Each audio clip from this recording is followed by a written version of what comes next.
Welcome. Good to see everybody joining us today.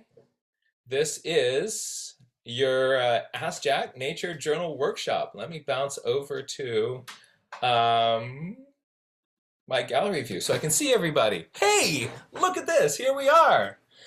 Oh man, I missed you all. It's been a long spell, hasn't it? All sorts of shenanigans between then and now. Um, oh, welcome. Um, So if you're new to this, this is a kind of discussion forum exploration of ideas and demonstrations, and we freelance it based on what people's interests and curiosity are.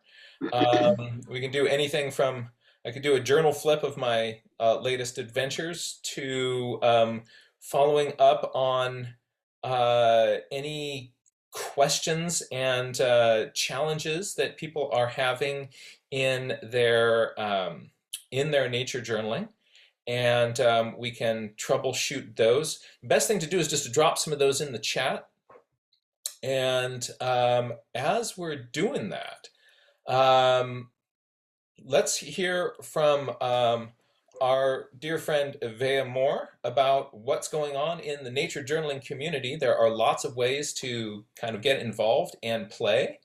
And like to bring on my co-host here. And there you are. Bing! Evea, great to see you. And how are you doing? And what's going on in the world of nature journaling? Well, first of all, the highlight of the week is already happening. Jack is back. I'm so happy. Oh, thank you. We really, really, really missed you. But we also are really happy that you got to go out and see some beautiful things in the world, experience some beauty, wonder, and family, and hopefully got some time to just take care of Jack, because you always take such good care of us. Oh, thank you. So So I see a couple. There's interest in um, the uh, the journals from Africa and the Galapagos Islands, and also what tools I used to do that. There is a new trick in the toolkit, so I can share that with everybody. And and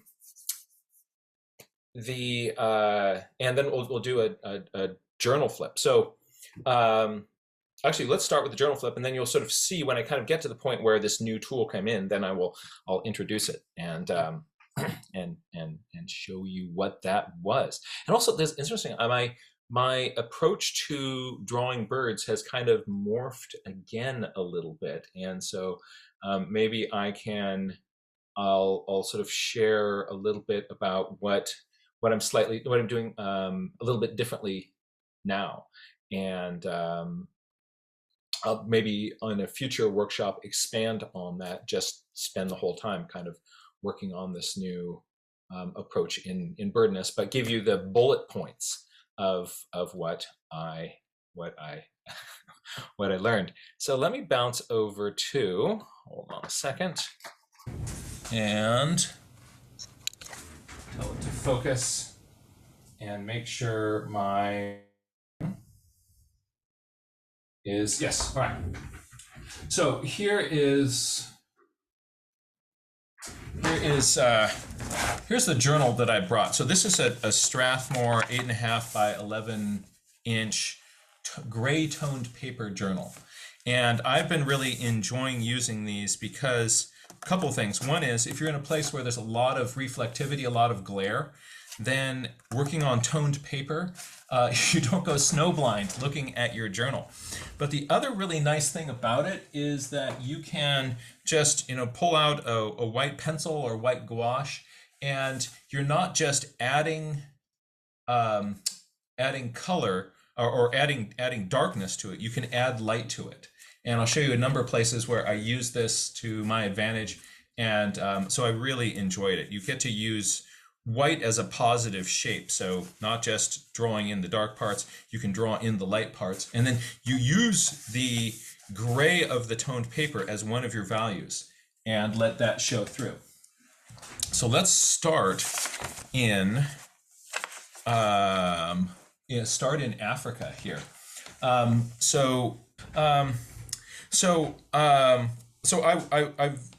wife is an infectious disease specialist, and she was working in Eldoret, Kenya, and the family and I went along to support her and also use that as a base for adventures and exploration, and that's what we did. So this was on my first. No, this isn't the first. This is starting in the middle. Hold on. Walking across the room, getting.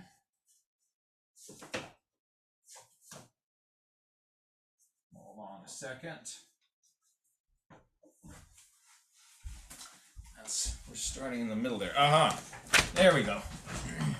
So I still had a journal that was in progress, and let's kind of go to where it starts. So this is here. I'm in California. I'm drawing my carrots in my backyard because they're the most exciting phenomenon that I can find.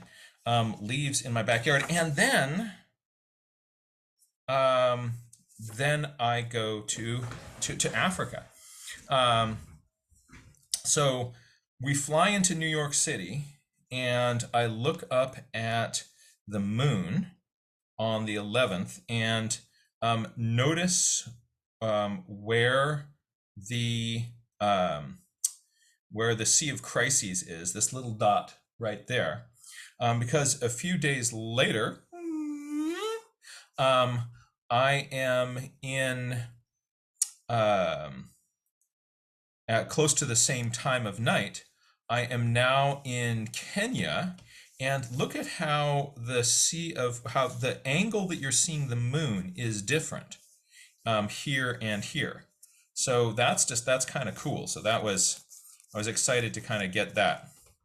But right outside of Nairobi is Nairobi National Park, which is a really weird national park because as you're kind of going through it, you're seeing lions in the foreground, and then you look in the background and there's the skyline of Nairobi.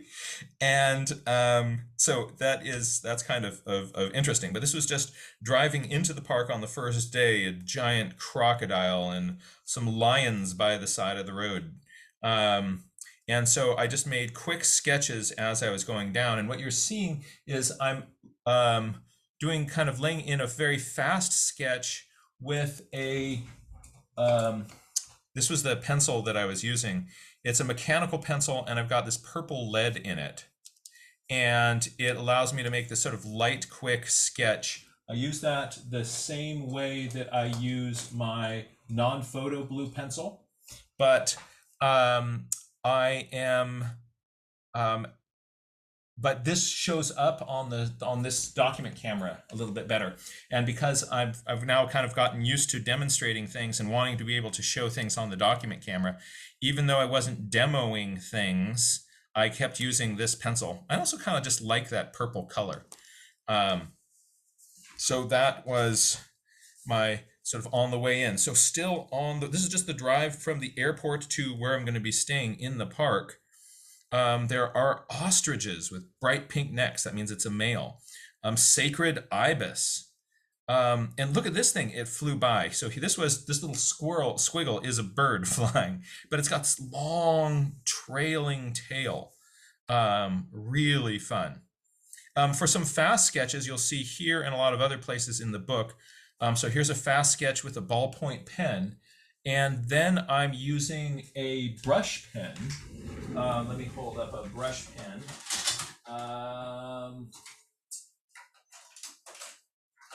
All right. Well, here's one. This is a Tombow brush pen, and they're just these light value pens, and I can use those just to block in really quickly. Blop, blop, blop, blop, blop, blop, blop. It's a little marker. I'll put in some shadows. And so something I'm really enjoying these days is just sort of looking at the shapes of shadows on things. So sometimes I would draw the critter and not so much worry about its pattern, but what is the shape of the shadows that are on it. So that's with a little tombow there.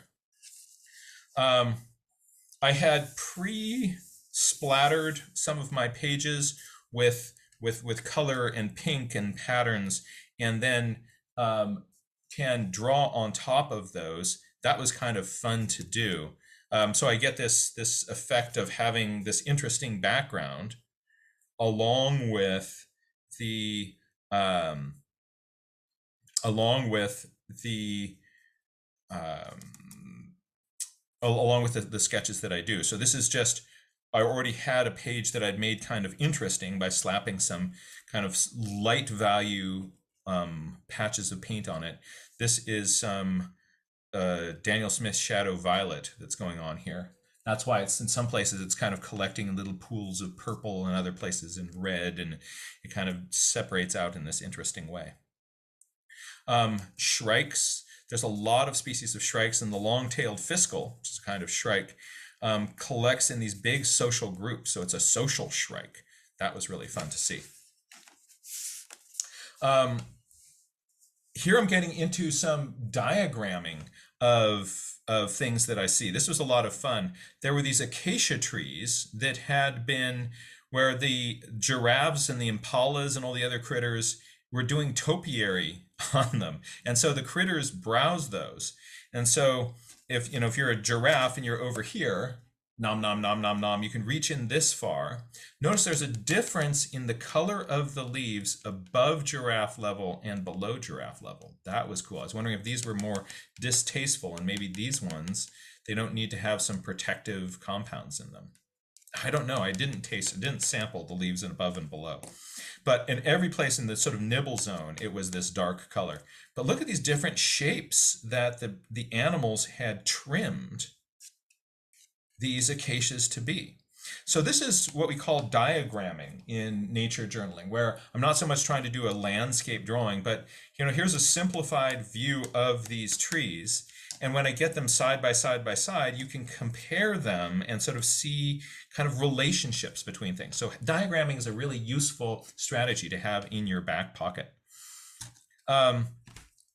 These little ones here are impalas, and the males will chase each other around, and with a tail up like a white-tailed deer. And this is just sort of a description of their behavior. Here's a herd of female with one male. There's one male who chases another male off, and then this male from this other herd comes running out here, chases that one away, and runs back to the group. So this is the dominant male in here. So I'm using a lot of different strategies, sometimes sort of a portrait of a critter, like here's a drawing of a marabou stork. But sometimes I'm trying to explain behaviors or things that I'm seeing going on. So here's a side-by-side comparison of these displays of these. Here's the diagramming of these. Here is positions of an ostrich taking a dust bath. So having its head up, rubbing its head down on the ground. You notice there's a little back and forth arrow here going on. This is a diagram of a swallowing ostrich. So they will peck at the grass, nom nom nom nom nom nom nom nom nom, and get this big bolus of food here. And then they put their head up. And actually, they could even do this against gravity. And this bolus slowly goes down their throat. You can see this thing kind of slowly going down. That was really fun. Here's another one of those pages where you see it kind of got pre-treated with some green designs. So species comparison, here is an impala, here is a Dafasa waterbuck. Look at this, here are cattle egrets hanging out with oxpeckers on their backs, and cattle egret around these African buffalo. This is the skyline of Nairobi in the back. So you look up from these guys, and there's the skyline of the city right next to you. It was the strangest thing. Baboons in the morning. hang out in the tops of little acacia trees away from all the predators, and they mate up there in the morning and watch the sun come up and enjoy the view and sort of hang out and pick bugs off of each other's back. I couldn't really see the details on them because they were backlit, so I just was working at the what are the shapes of these things.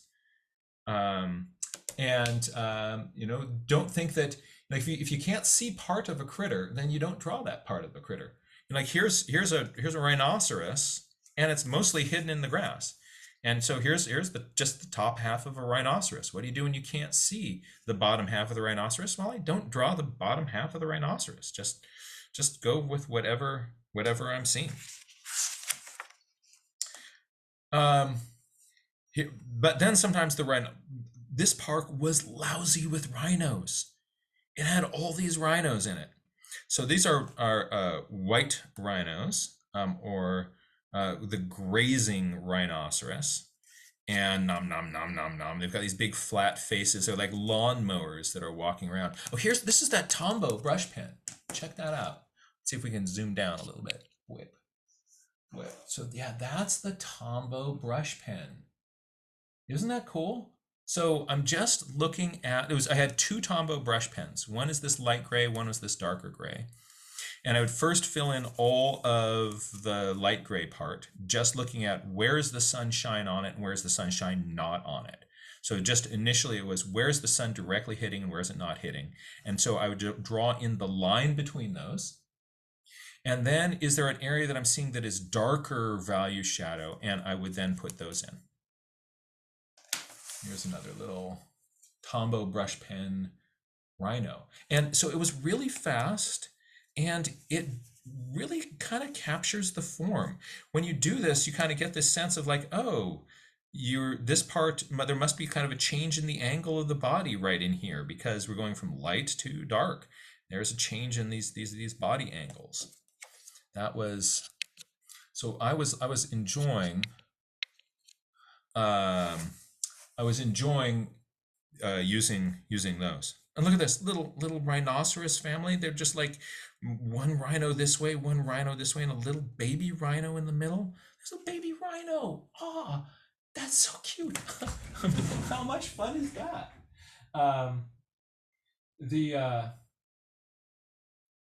Let's see. So now I'm also taking a look at some questions that people are asking here. I've now just put up that. So yeah, this is the color you're seeing is mostly, in this, it is mostly watercolor. But I'll show you some using gouache later on. Then there are, look, here's another one of these trimmed trees. Actually, this is showing me for scale, but I didn't get out on the ground and stand next to it because there are lions. You can't walk around outside your car because you'll get eaten by lions. And that's just no fun.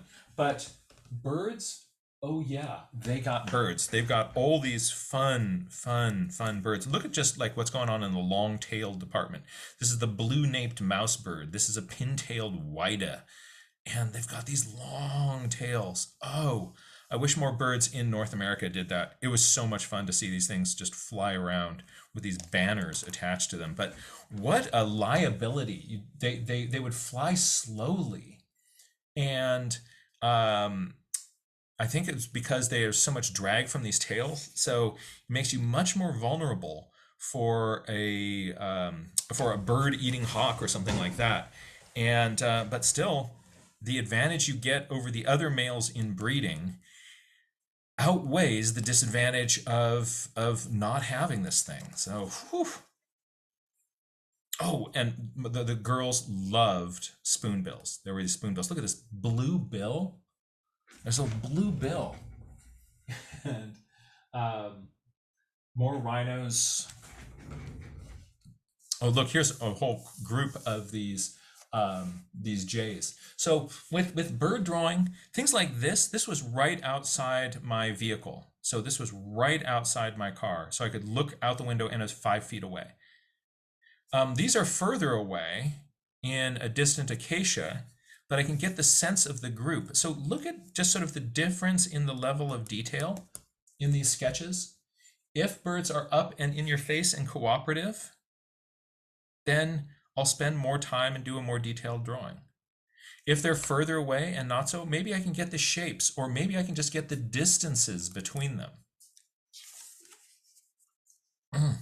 Oh, and yeah, they're lions, but there are these acacias that grow these bulbs on them, and ants live inside them.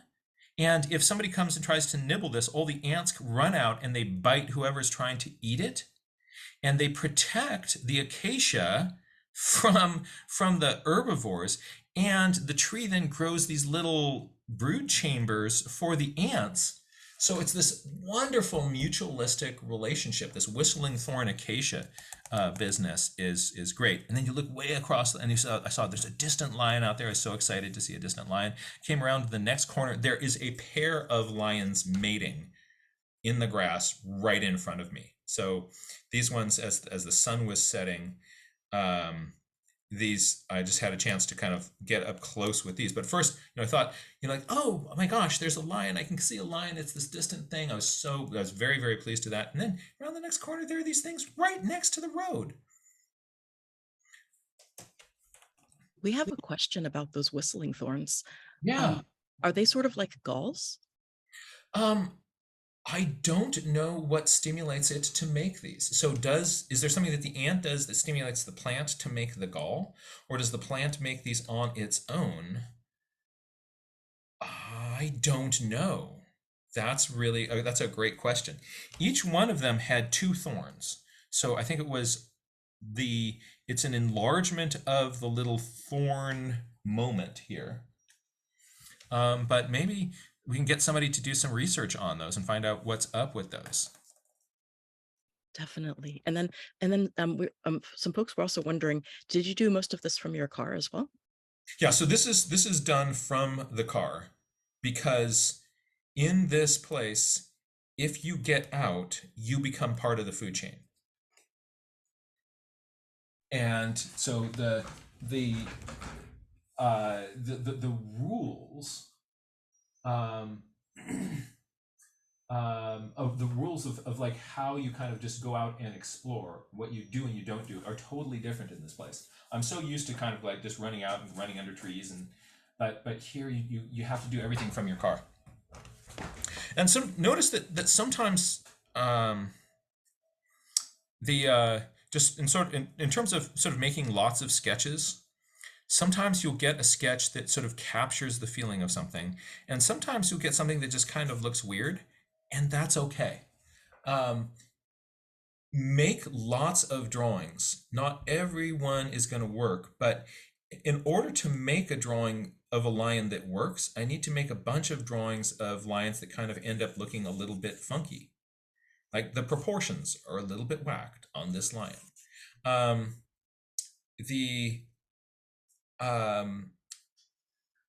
But if you just sort of have in your brain this general strategy of, I'm going to just make a bunch of drawings, then if something doesn't work out, you don't get quite as bunchy about it. You don't go like, oh no.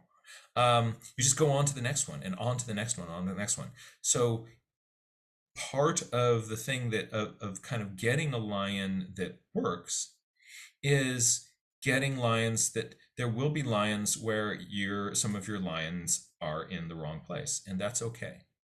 So just be aware that when you're doing this kind of sketching, you're going to be making a bunch of sketches. Not all of them are going to be work, but if there's one that kind of feels more lion-y in that, then you're successful. We have a question too about your process with the color. Are you mostly painting in color on site, or in the evening, or back home, or all three? It's either on site or in the evening. When I sometimes there you can see, like, it says dark. That word says dark there on the back of the head, little line pointing to it. On some of these, what you can't really see very well is when I paint over my little color notes, you can't see that I've got little color notes written into these. Sometimes what I'll do is there's kind of in the middle of the day, a hot part of the day, and during that hot part of the day, um, it is the animals are much less active, and it's sometimes harder to find them. And so I would go with the family. We'd go have some lunch, and we would chillax in a place we could get out of the vehicles, and then I would drop color in on those. Other places, sometimes I am adding the color live in the moment. If you do it later on, it's really important to have little color notes, like um, sort of written in, because you will forget what colors go where.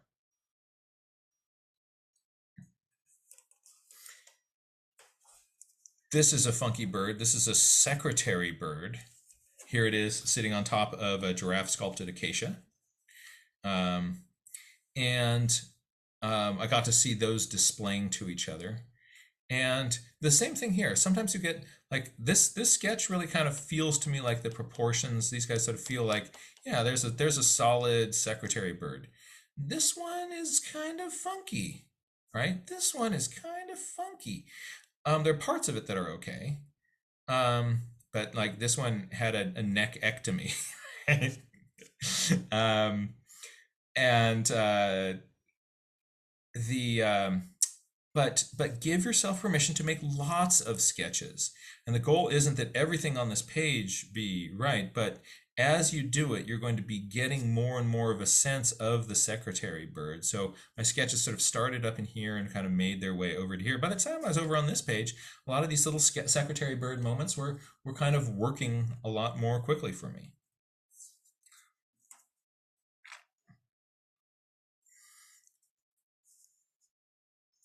Um, here are, and then here are some pages with toned paper. This was back in California, but yeah, these ones right here is where um, the Africa sketches start, and oh boy, really fun. Drawing on, I was really glad that I brought my toned paper sketchbook because doing these pages was so much fun. Um, Here's some quick giraffe moments. Like some things like the proportions on this giraffe not working out so much, right? This one working out better, but you want to sort of, but you have to put in some giraffe miles in order to kind of get some of the quick sketches to start to work for you. More rhinoceros. And here's more examples of kind of other strategies with nature journaling. So one thing that is fun to do is to make a kind of a cartoon, a little comic book of events that you see. So here I'm looking out there, and here are lions mating, and then they're chillaxing. And then an African buffalo walks by and it looks at them and starts huffing. And I'm thinking, oh my gosh, these lions are going to attack the buffalo. But does that happen? Nope. The buffalo starts chasing the two lions and chases them all over the place. And then finally, the lions run and they hide by our car. And the buffalo slowly walks away, just like, oh yeah, right? And I just sort of imagined like, with how the king of beasts must be feeling. Um, and but by making a little kind of diagram in it, notice that this part here kind of incorporates like here's a scene map. There's an overhead map with all these arrows, big white line for the Cape Buffalo, little dash line for the lions. So this is kind of incorporating different styles of communicating information. Here's another little story. Driving along and I see this little tawny form kind of drop down into the bush, and there's these little horns that stick up. And stayed there for about 3 minutes, and then all of a sudden it jumps up and goes running away. And so here's some drawings of it running away. It kind of paused and looked back at us. And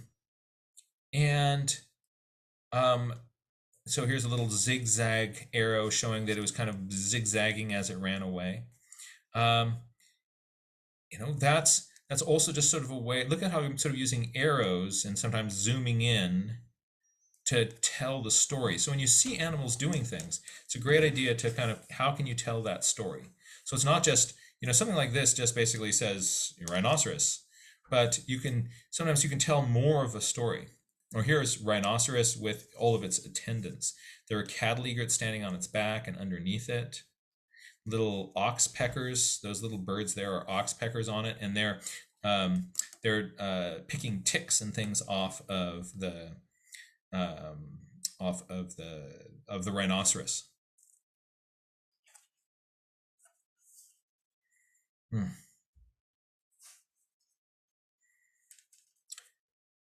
This giraffe is a lot more detailed than the other giraffe because it was sitting still. Look at the difference in the colorations of these two giraffes. Isn't that cool?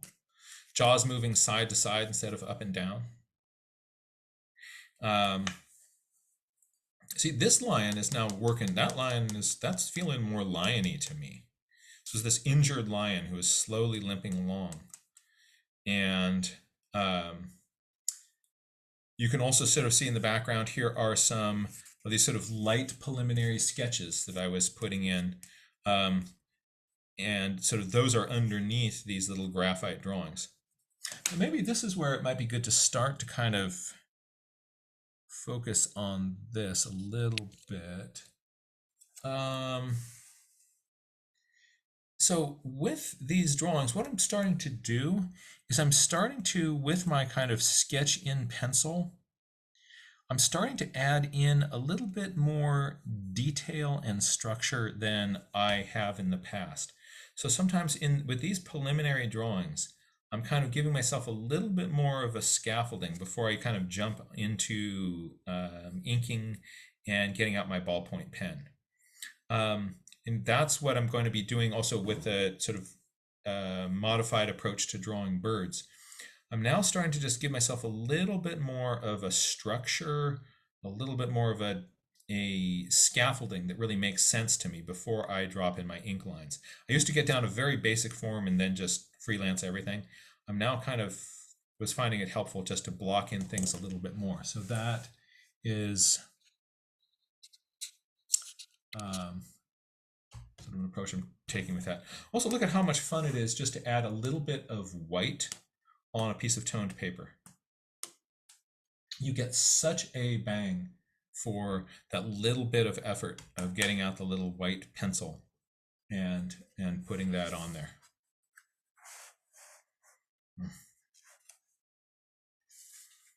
Evening lions.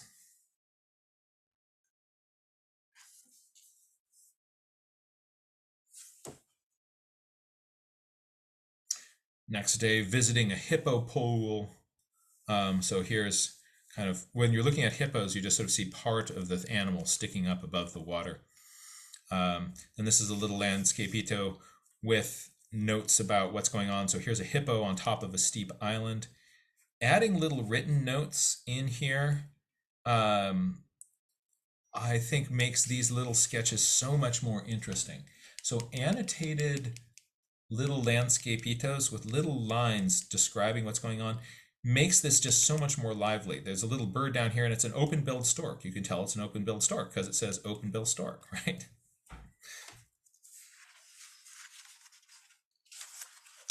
And then we went over to Eldoret. There's a little children's play area where this wasp nest was moving. I moved the wasp nest out of it. Here's the wasp nest. And I don't know if the fate of these little guys, but they wanted it moved out of that area. So since I volunteered to be the one to do that so that I could then draw these, but didn't smish or smash any of these wasps, left them alive. They didn't put the stuff back where they were. This is really fun. Some people have already seen this page. This was on the solstice. I am just above the equator And so the sun is still to my north because it's the solstice, not the equinox. And on the solstice, I mapped the movement of the sun. Notice that it is because I'm looking north to see the sun. The sun is moving through my northern sky instead of my southern sky. That the sun is moving from the right to the left across the sky as the day goes on. That would be the opposite if I'm in the northern hemisphere looking south towards the sun. Isn't that cool? So even though I'm north of the equator by about 30 miles, the sun is still much north of me because it is the solstice. And then in one of Avea and Susan had a sun watching party, and I showed this there. I measured the height of a stick and the length of the shadow at the point during the day where the shadow was the shortest. So that was my solar noon, and that then if I use that to then calculate this angle, I get the angle to the sun. And if I subtract that from 90 degrees, I can get the angle of the tilt of the Earth. Susan, do you want to say anything about that? Let's see if. I mean, I'm happy to jump in, but I think you explained it very, very well. I mean, yeah, I think then your diagram there of the Earth up in the top right, I think is kind of showing how that angle is working. If you were at a different place than the equator, then you will find if you're measuring the angle between the sun and the vertical, you will find that angle comes out to what the axial tilt of the Earth plus your latitude, I think. So the further north you are, the greater angle between the vertical and where the sun is, which means the sun will be low on the horizon. And then, of course, at different times of the year, then you no longer are tilted directly toward the sun or directly away, and so you'll have a more complicated situation. While we're on this, I have to ask, so your diagram of all the little sticks on the ground marking where the tip of the stick shadow was at every moment in time. Mm-hmm. Was that shape, if you trace out that shape, was that making a hyperbola? Yes. Yes, it was. And do you know, I don't know how closely you measured, but so in a hyperbola, those two it sort of curves around, but it essentially turns into a straight line here and a straight line here, but at different angles. And my prediction is that, because I've been mulling this over in my mind quite a lot, and I need to actually do some empirical measurements to verify. But I think that if you look at the angle of each of those two lines, which are the asymptotes of the hyperbola, relative to sort of the horizontal, which is, say, the line east to west, does that angle turn out to be 23 degrees? Ooh. I'm going to be going back to Kenya in a few years. I think I may have to wait to measure that then. Okay, now, of course, taking the opportunity to go back to Kenya around the equinox would also be interesting, because then you would, presumably that's when you'd see the sun highest in the sky. And I predict that on that day, when you mark the position of the shadow of the stick, you're going to get a straight line. Yes. My prediction is, if you just measure the same thing every day, you get sort of a hyperbola that bends this way. And then over the course of the year, sort of, on different days, it just straightens out one line and then bends the other way. Yes. Yes, that makes so much sense. I'm still working out. So I've been doing a whole bunch of sort of running some movies in my head, and I haven't quite diagrammed it all out to my satisfaction. But give me a few sessions here, and we'll Oh, But then of course one has to actually like check that empirically. So yeah. so you're saying like we're predicting that this angle is going to be at 23.5 degrees here, and that then when we get to the equinox, it's going to be straight and then curved back the other way. If Yes. you had that, and then it would be doing that every year. So Yes. every And year it would go. yes, exactly.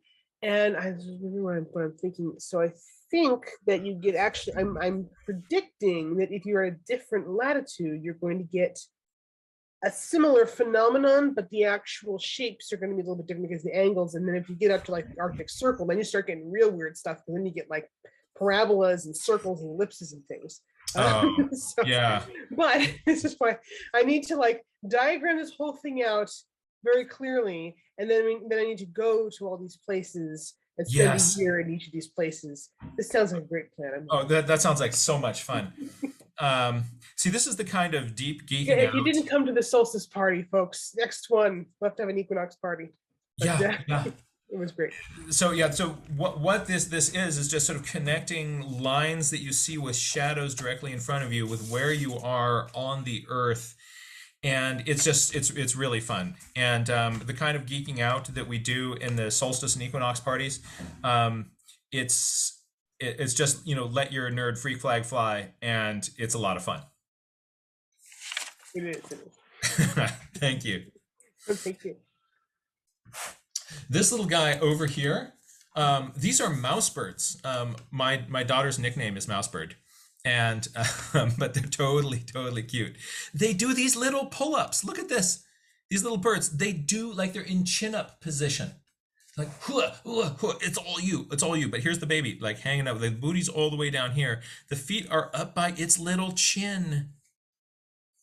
What is going on with that? And then they'll be in a little flock with these long tails and little crests, and they're just so adorable. Oh, so much fun. This is trying to learn the local birds. You know, so here's one tail flicking up. And my daughters would run around and try to find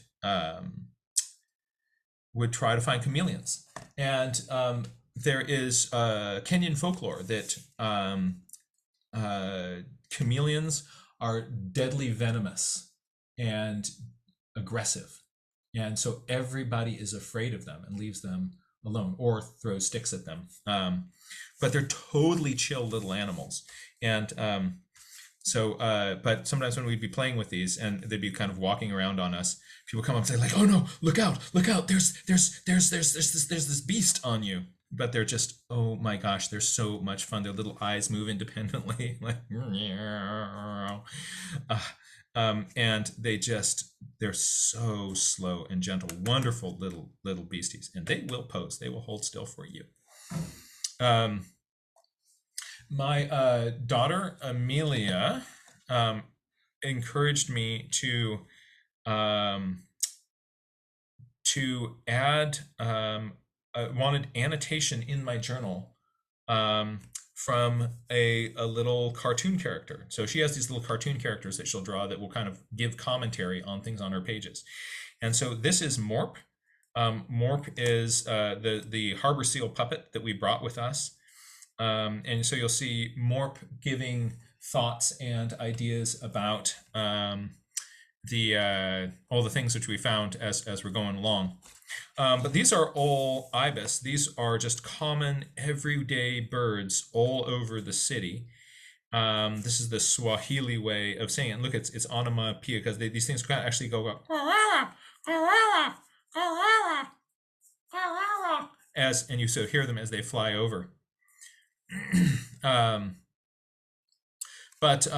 So yeah, here you're seeing there's blue pencil sort of initial sketch, then I'm going over that with ballpoint pen. Same thing with all of these. Some of these are painted at the same time. Here I don't have to, I'm in a city, so I don't have to worry about being eaten by a lion, so I can have the time to kind of get out my sketchbook and do that. And I tried to learn all the different birds in the area, but without going around with my bird book. Because what I tried to do is I tried to make sketches of what I see, and then later on identify it from those sketches, as opposed to kind of going to a field guide and then putting it in the book. So as I'm drawing these, I really didn't know all these different species where these patterns should be. It was really fun to be working with a bunch of birds where I didn't know their morphology. I didn't know their, I knew the basic morphology, but the patterns were different for each one. Oh, this is fun. This is monkey physics. So here's this monkey, and it's looking over at this other tree way over here. And it's thinking that's too far to jump. So it starts bouncing on this branch and kind of bouncing it down with the flex of its body, and then it comes up and then bounce it down. And it got this branch doing this. And then as the branch came up, the monkey jumps and it uses that transfers the energy of the branch into its jump, and went way over and caught this other one, maybe 15 meters away, way across to this other tree. It was really, really cool. That's a blue monkey. Drawing monkeys is really fun. You basically, it's basically imagine a human being, hip, knee, heel, foot on ground, shoulder, elbow, wrist, hand on ground, and then you get the basic form of the monkey. Isn't that cool? So yeah, having the kind of mapped into my own skeleton is the basics of this little monkey sketch.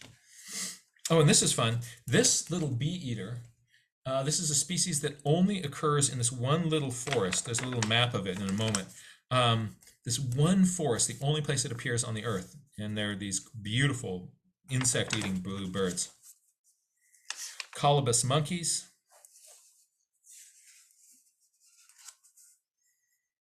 More shrikes. This is kind of a useful thing to do. You're looking at a bird. Instead of a portrait of it, every time it moves, just try to get a different angle on it. It moves again, get that new angle. It moves again, get that new angle. So as this moved its head around, I just bounced around to all these different views of the head, and you get this sort of sense of 360 degrees on this bird.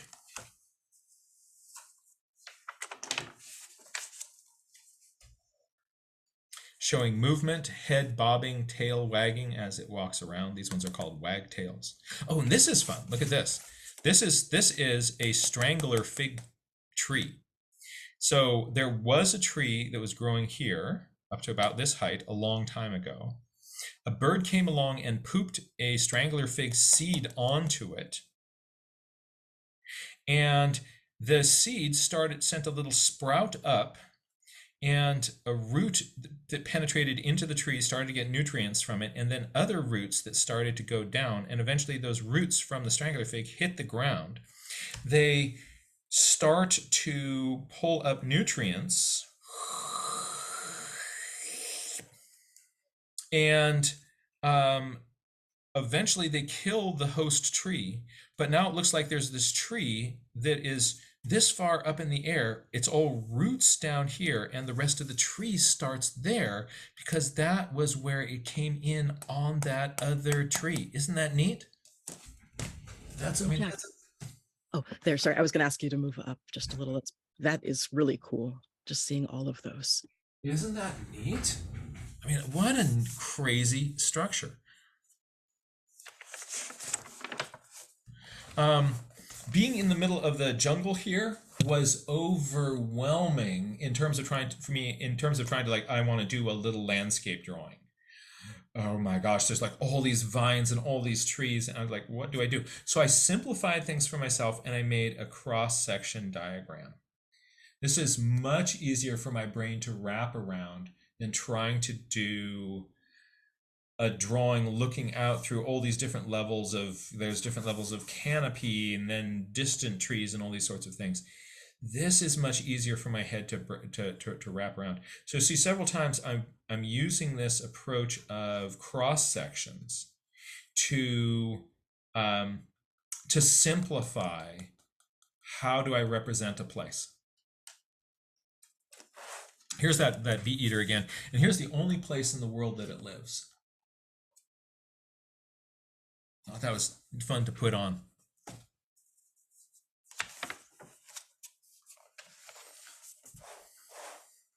More colobus monkeys hanging out, preening each other.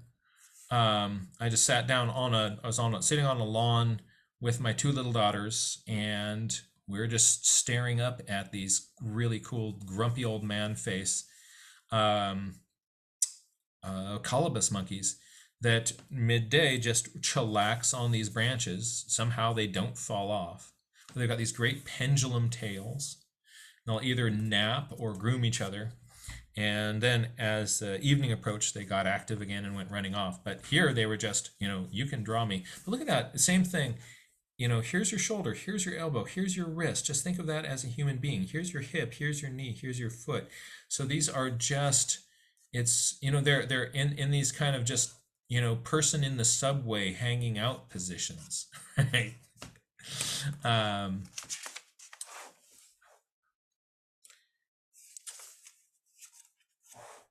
Just more here's Morp again.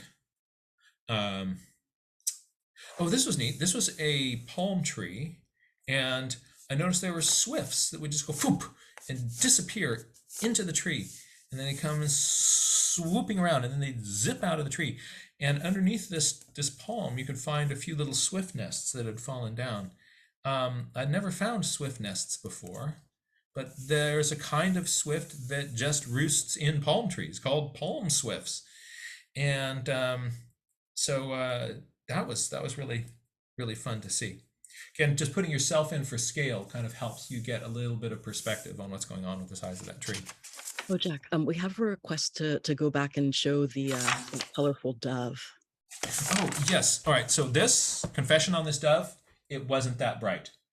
I was so excited to see this bright pink and blue dove, and painted it, but I was so excited by the colors that I realized later on that these colors have been exaggerated. So it's actually a little bit duller than this. I should put a little note with this. Actually,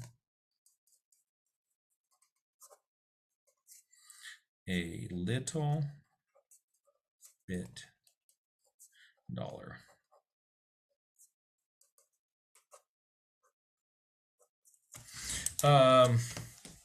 But still, I mean, pink and powder blue on a dove, what's not to like about that? But yeah, this one did.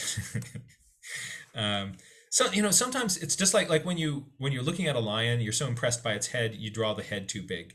I'm so impressed by the pink and the blue in this that I exaggerate these.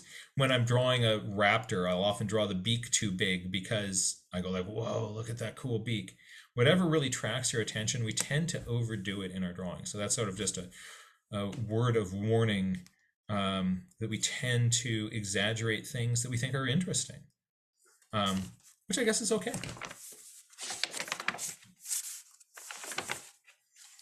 Oh, this was so much fun. So here's this page, and there's little drawings of popcorn all over the page. These are called widow birds, and they hide down in the grass, and then they jump up with these tail feathers arched up and just do this little pop-up display where they'll jump, jump, jump, jump. So all over this field at this one time in the evening, they do this display, and then it stops. And it's called a lek. And so a lek is where all the males display, and the female birds just kind of wander around and they look at who's got the best jump and who's doing it right, and then the females will get to choose who they mate with. So it's a female selection mating strategy. Very, very cool.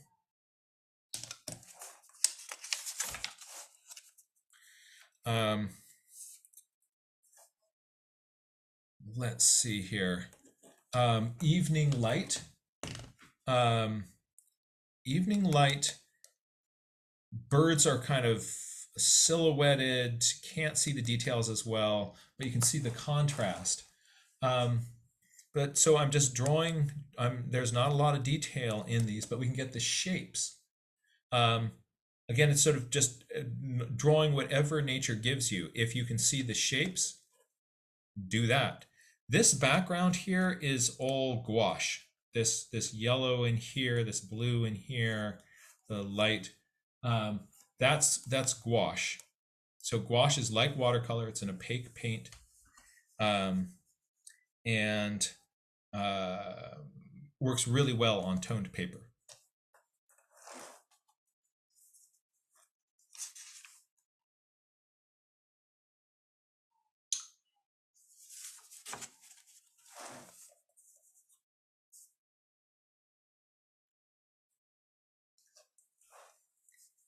Here's using that. Here's some white gouache, and here is the Tombow brush pen. So Tombow brush pen is making all these shadows. This one here gets a little bit of the white gouache. And then these are the birds that are walking around their feet. And there's a baby rhinoceros. Aw, little baby rhinoceros, little tiny nose. This thing walked right up to our vehicle and stuck its nose right up to the glass and took a look at my daughters. They looked at it, and it walked off and hung out with Mama.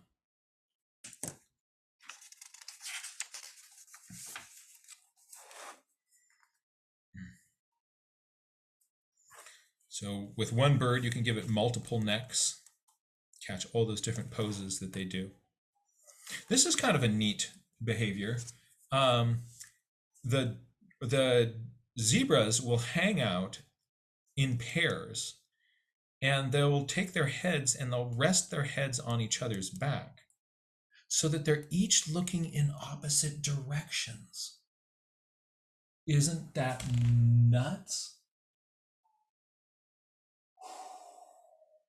Right? So yeah, we saw a lot of these doing this. So they'll find a buddy, rest your head on somebody else's back, and nobody's going to sneak up behind you. Isn't that spectacular?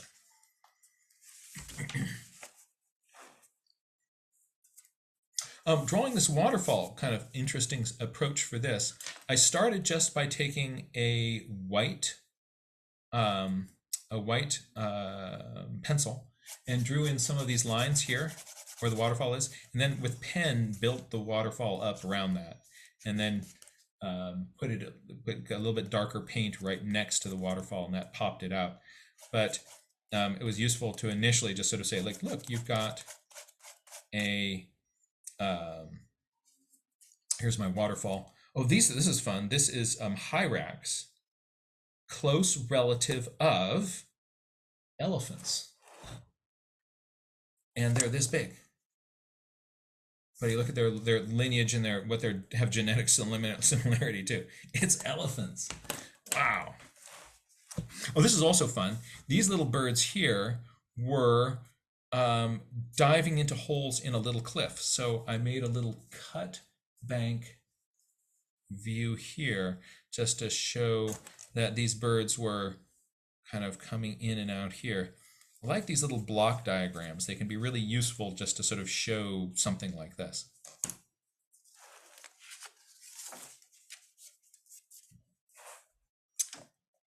Evening with lioness. Spoonbill in groups, feeding in a line. I was wondering, I don't imagine them being effective at like herding krill in front of them. And I was wondering, what is the function of these little kind of group lines? You can also see here, the bright colors here are gouache. The darker colors are watercolor. The bright ones are gouache.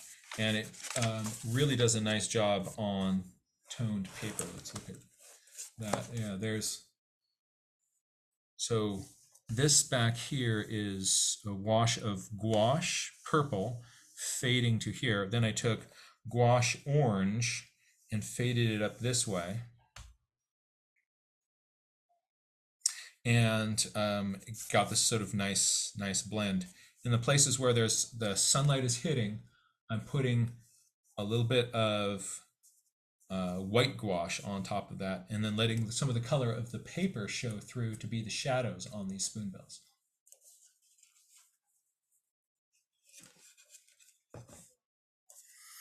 On these flamingos, the strategy for drawing this flamingo group was I just drew a flamingo, and then I drew another flamingo, but at the same height. And then then it moved, and I went and I started drawing another one, but I put these all in at the same height, and then you let them overlap. When the minute you start drawing these guys in, these ones, this one back here, it then turns it into this group of flamingos feeding together. And so you can get kind of a nice group shot that way. So start one drawing, it moves, you can start another drawing right next to it, and when you then overlap, notice this one's in front of this one, and these two are in front of this one, overlap some of them, and you get this sort of sense of this group. Overlap does a lot just to show your position in space. So you get a lot of a sense of depth if you start to overlap things. So some of these flamingo nests overlapping, these yellow-billed storks coming along in a feeding line here, overlapping some of these forms. The ones in the back are much easier to draw because you don't have to draw most of the stork. But you then get this sort of sense of the depth and the nature of the groups. So same things here. So tucking this one behind here gives you this sense of depth and space in this. Look at this group of rhinos. I'd never seen so many rhinos. But here's 1, 2, 3, 4, 5, 6 rhinos hanging out there. That's so cool.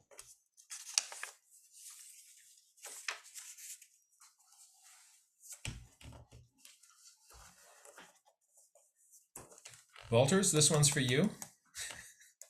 Oh, could you please move it down a little? Oh, perfect. So I was looking at a little drongo, and this hoopoe photobombs into the same binocular view. This little bird pops up, and that was just a delight. So this is my kind of view through the binoculars, and then you have the bonus bird. Here's more views of that. I mean, such a cool bird. Oh, here's a cool technique for drawing the patterns on the giraffe. So I kind of came up with this on the fly, and it worked really well. I showed it to Amelia and Carolyn. They both had a lot of success drawing the patterns on the giraffe this way. What I did is I started on this toned paper.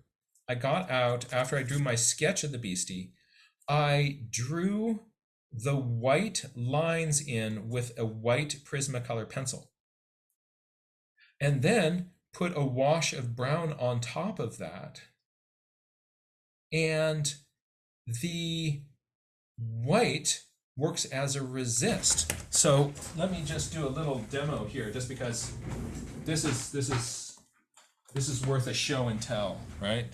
So imagine what I'm going to do is I'm just going to, in this little box here, I'm going to make we're gonna put a little bit of giraffe pattern. So let's say there's giraffe.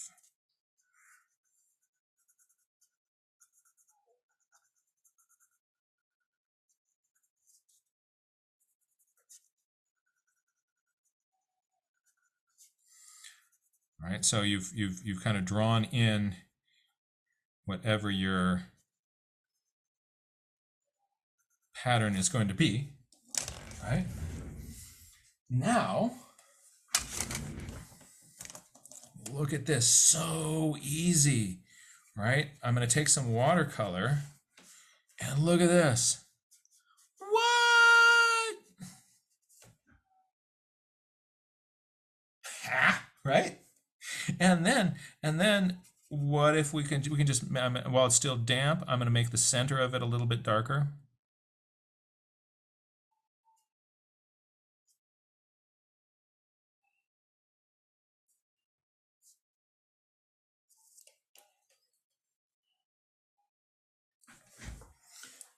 kaboom, right? And maybe I want the whole thing to be a little bit warmer.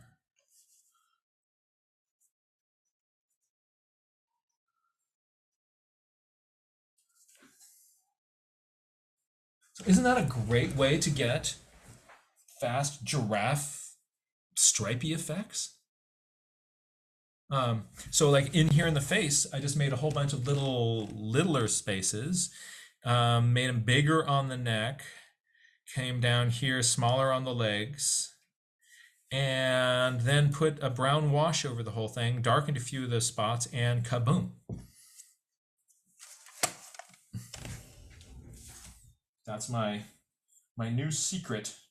I'm going to start to work on another book of tricks on nature drawing, and I think that is going to, this little giraffe trick is going to go into it. You like that? That's fun.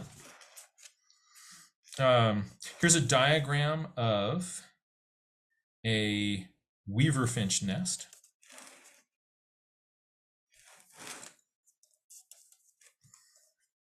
Morp's opinion on that. Questions? My wife gave a really cool lecture on infectious diseases and how to treat endocarditis. And I watched her at the hospital talking to all these docs. She was doing all sorts of cool stuff in the hospital there in Eldoret.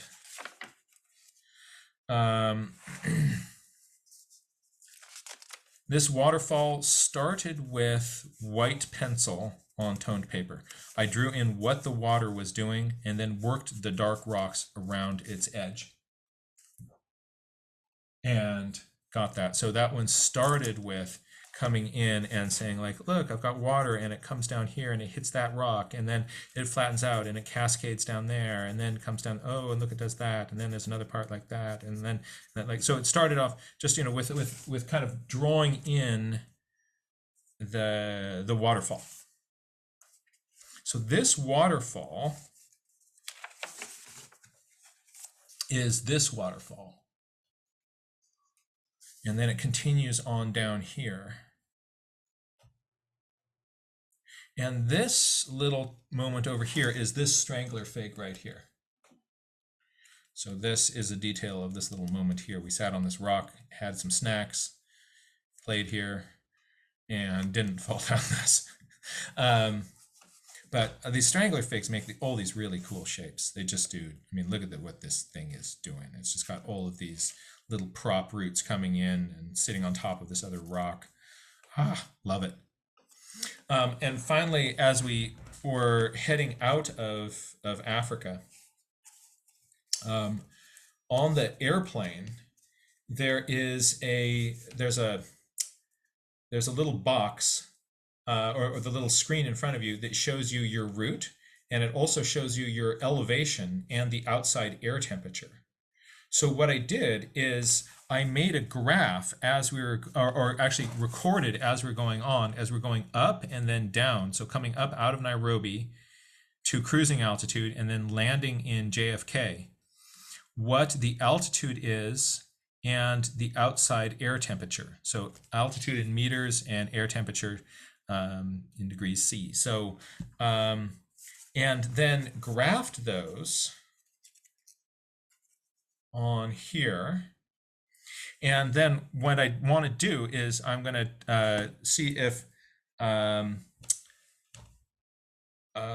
Susan can help me figure out the function of the relationship between altitude and air temperature. Right? So here's my data.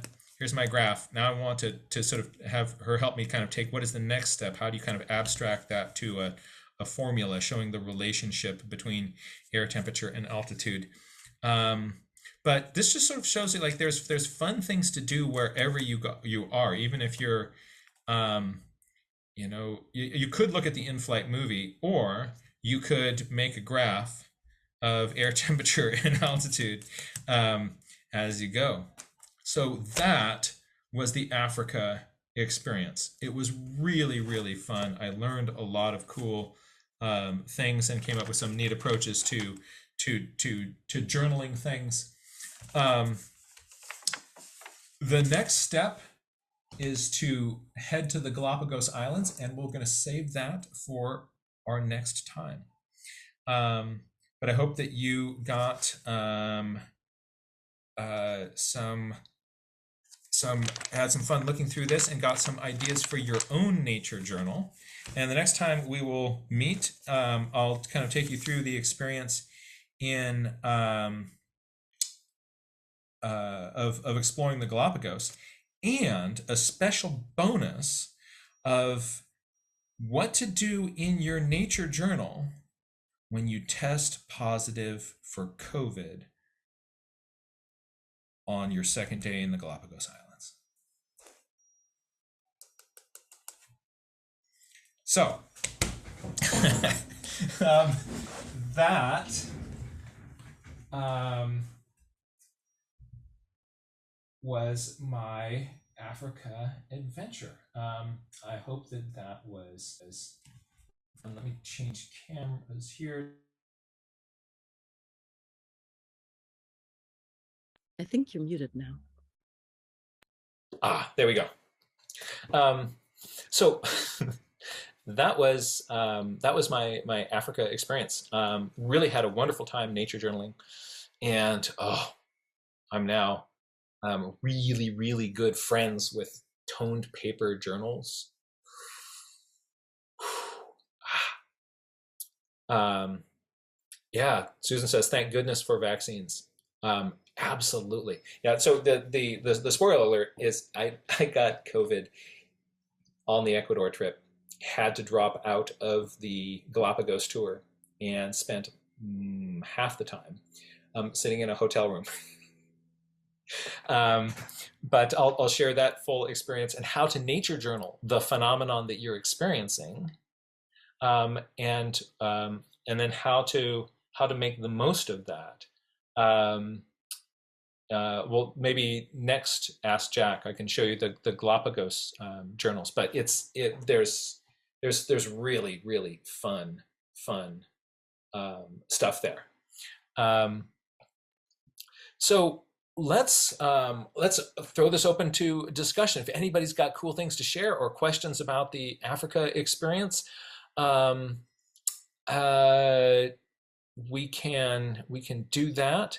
And what I'm going to do is, let me see here.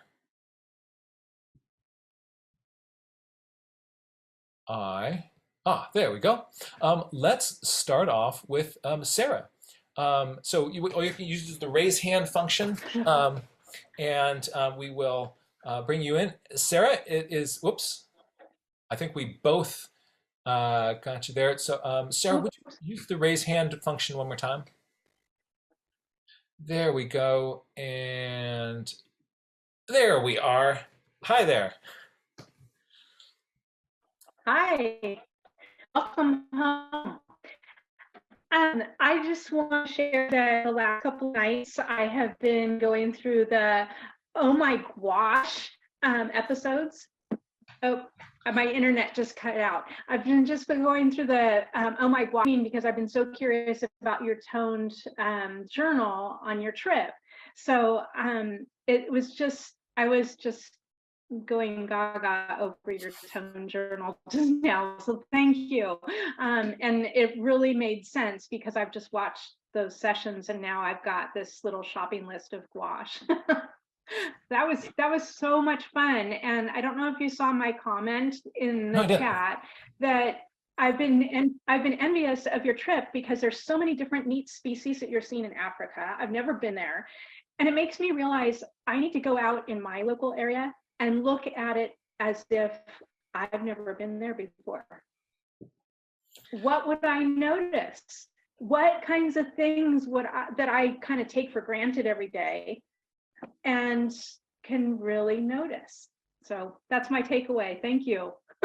Oh, that's such a good thought to to go on safari in your own backyard. Mm-hmm. And very often we orient to things that are novel and new, just because they're novel and new. But once we've seen them, we just take them for granted. You know, a hummingbird comes through your backyard and you're like, oh, cool, there's a hummingbird. I mean, but somebody from Africa, it's like, oh, a hummingbird? Are you kidding me? It's a Yeah. hummingbird, right?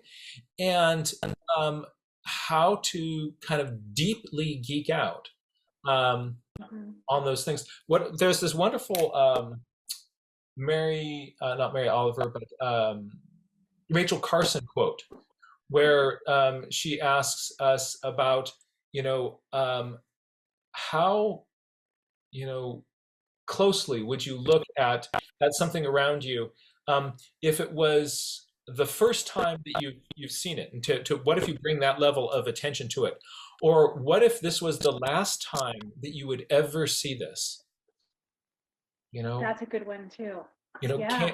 Can you bring? I think about like yesterday I was hiking out in Annandale State Park up here in Sonoma County, and I don't take them for granted because they always make me laugh and giggle, but hearing the woodpeckers, if you've never heard or seen an acorn woodpecker, and then you hear these funny squeaky dog toy sounds up in the tree for the first time, and then you look up there and you see this thing that looks like a cartoon character, and they're all around me. I see them almost every day, but to think of it that way and go, okay, what if I've never ever seen or heard this before? Yeah. I'm seeing it, or affiliated, because they sound so weird and loud, and they always make me giggle. I always notice all of them because I'm listening to the birds all the time, and I'm from a different continent where there aren't woodpeckers. What would my reaction be, and how would I journal that? So if you just opened up a whole new geeking out for Sarah. Oh, that is really fun. That is really fun. And Avea found the actual Rachel Carson quote for us. So we'll read this here. One way to open your eyes is to ask yourself, what if I had never seen this before? What if I knew I would never see it again? Thanks, Avea. That's so rich. It's such a powerful way to think about it, and that's why one reason why I was able to get so much out of being out there is before I was going, I was doing deep geeking out with a carrot from my backyard, right? And if I can get myself to look at that carrot with wonder and humility and joy, then when I'm in front of a baby rhinoceros, that level of attention that I've trained on a carrot, I can bring to this very novel situation and get even more out of that experience when I'm there. But we want to train ourselves to find the novel in the familiar.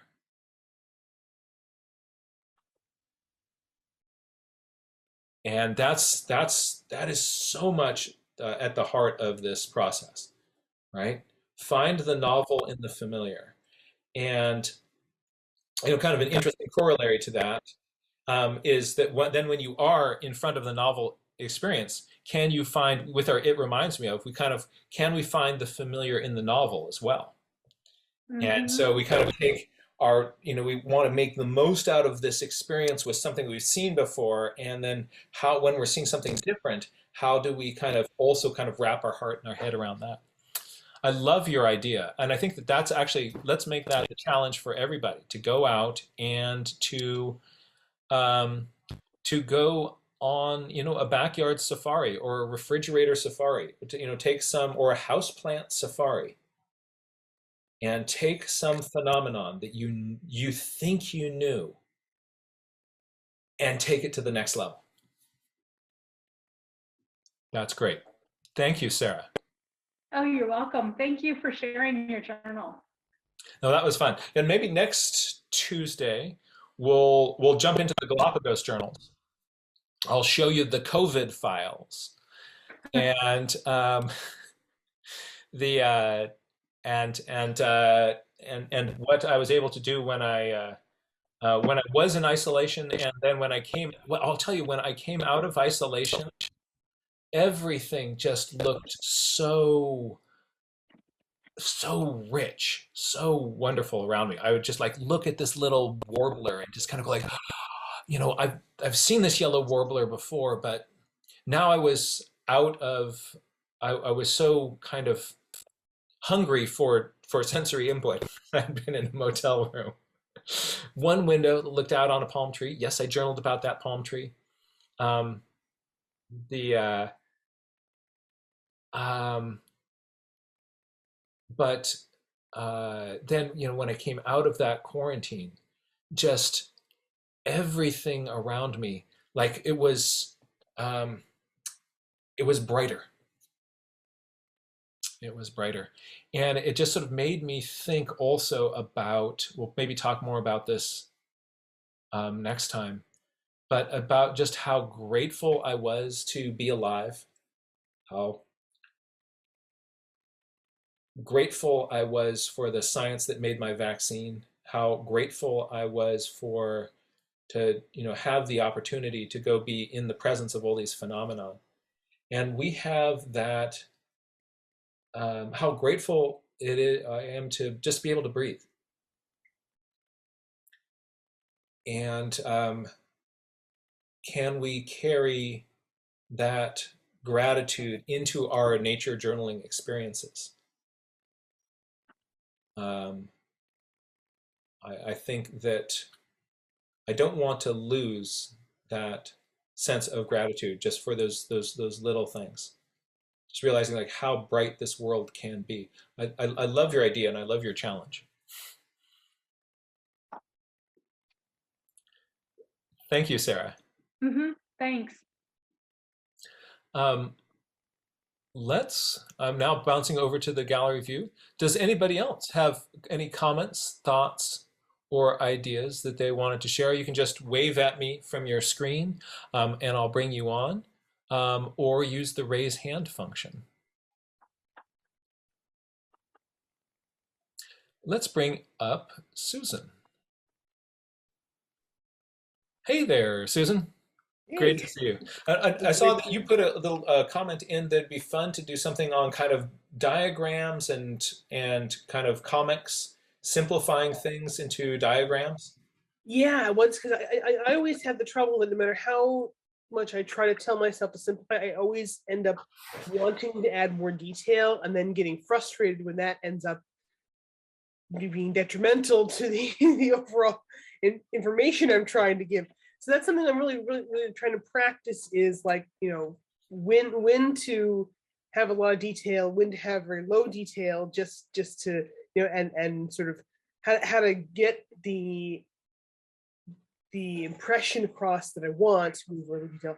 That discussion we had on John Busby before you left was really good and really inspiring, because that's like so much of what we were geeking out about is what he was doing, of just like, oh, here's like 2 pencil lines and now it's a bird, and it's exactly that bird. So, and I think that the way to do that is to practice drawing that bird with lots more pencil lines until you are so familiar with the shape that you can do 2 pencil lines and have it work. So practice is definitely the thing to do. Yeah. I think Well, that's a great idea. Yeah. Yeah. I wondered if I could share some my adventures, if Please. I would love to see. Yes. So I was I did a little trip of my own, took a road trip out from New York to Montana. Had a family reunion in Montana and back, and so I planned it out for maximum nature journaling. It was very fun. I learned a lot. One thing that I learned is that I knew it was gonna be a long trip, and that even though I could manage the amount of driving involved and drive safely and everything, that it meant that I had what felt like very little time at each place I went, and every place I went, I wanted to have 3 weeks at. So it was, but it was very fun to try. And now I'm not going to try not to shoot every single thing, because there's just so many different things. But yeah, so I was going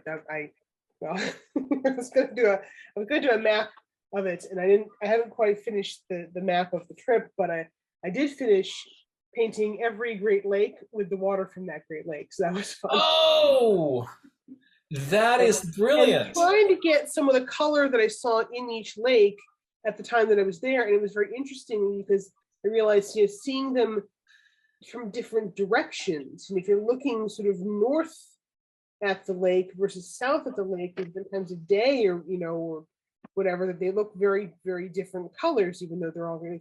Anyway, so that was a lot of fun. But yeah, so I'm just That's trying to like really pick cool. the highlights here. But yeah, so this was fun. I was so went to this place in near Syracuse, actually on Rebecca Romick's recommendation.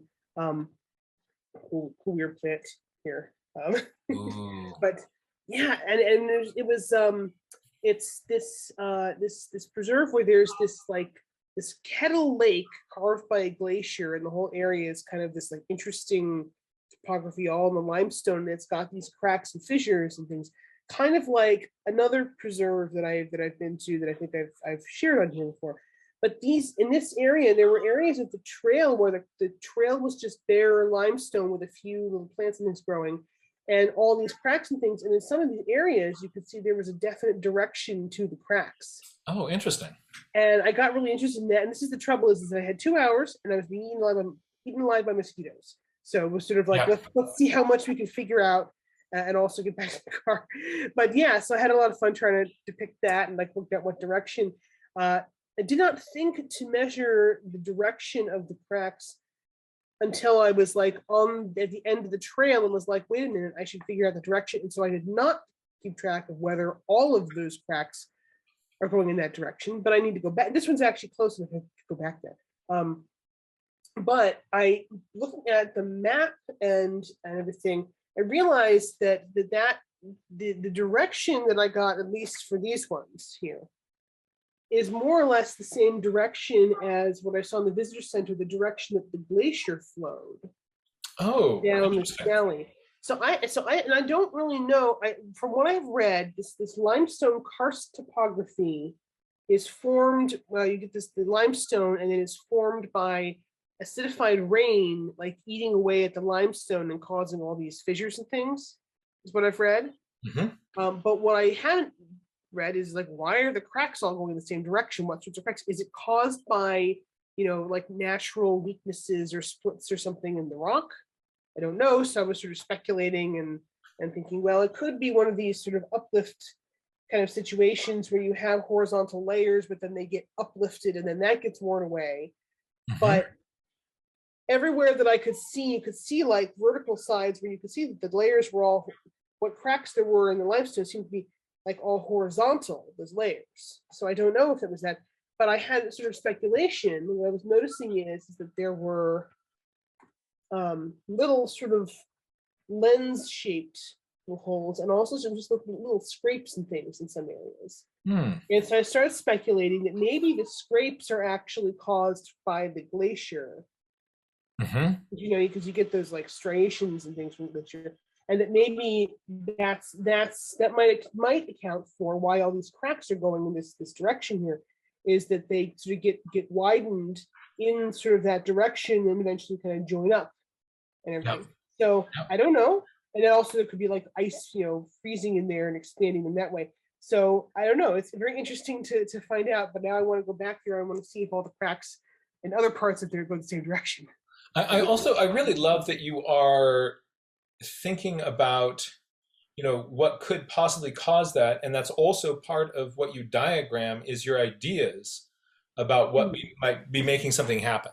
Yeah, and I try to be clear about like what am I drawing based on what I see, which was this part here, and then like this is the part where I'm like, well, this might be what's, it's hard to see, but this might be what's going on, but this I didn't see this specifically because this is, you know, changing over time, but I did see these bits of evidence here, and maybe that accounts for it, but I don't know.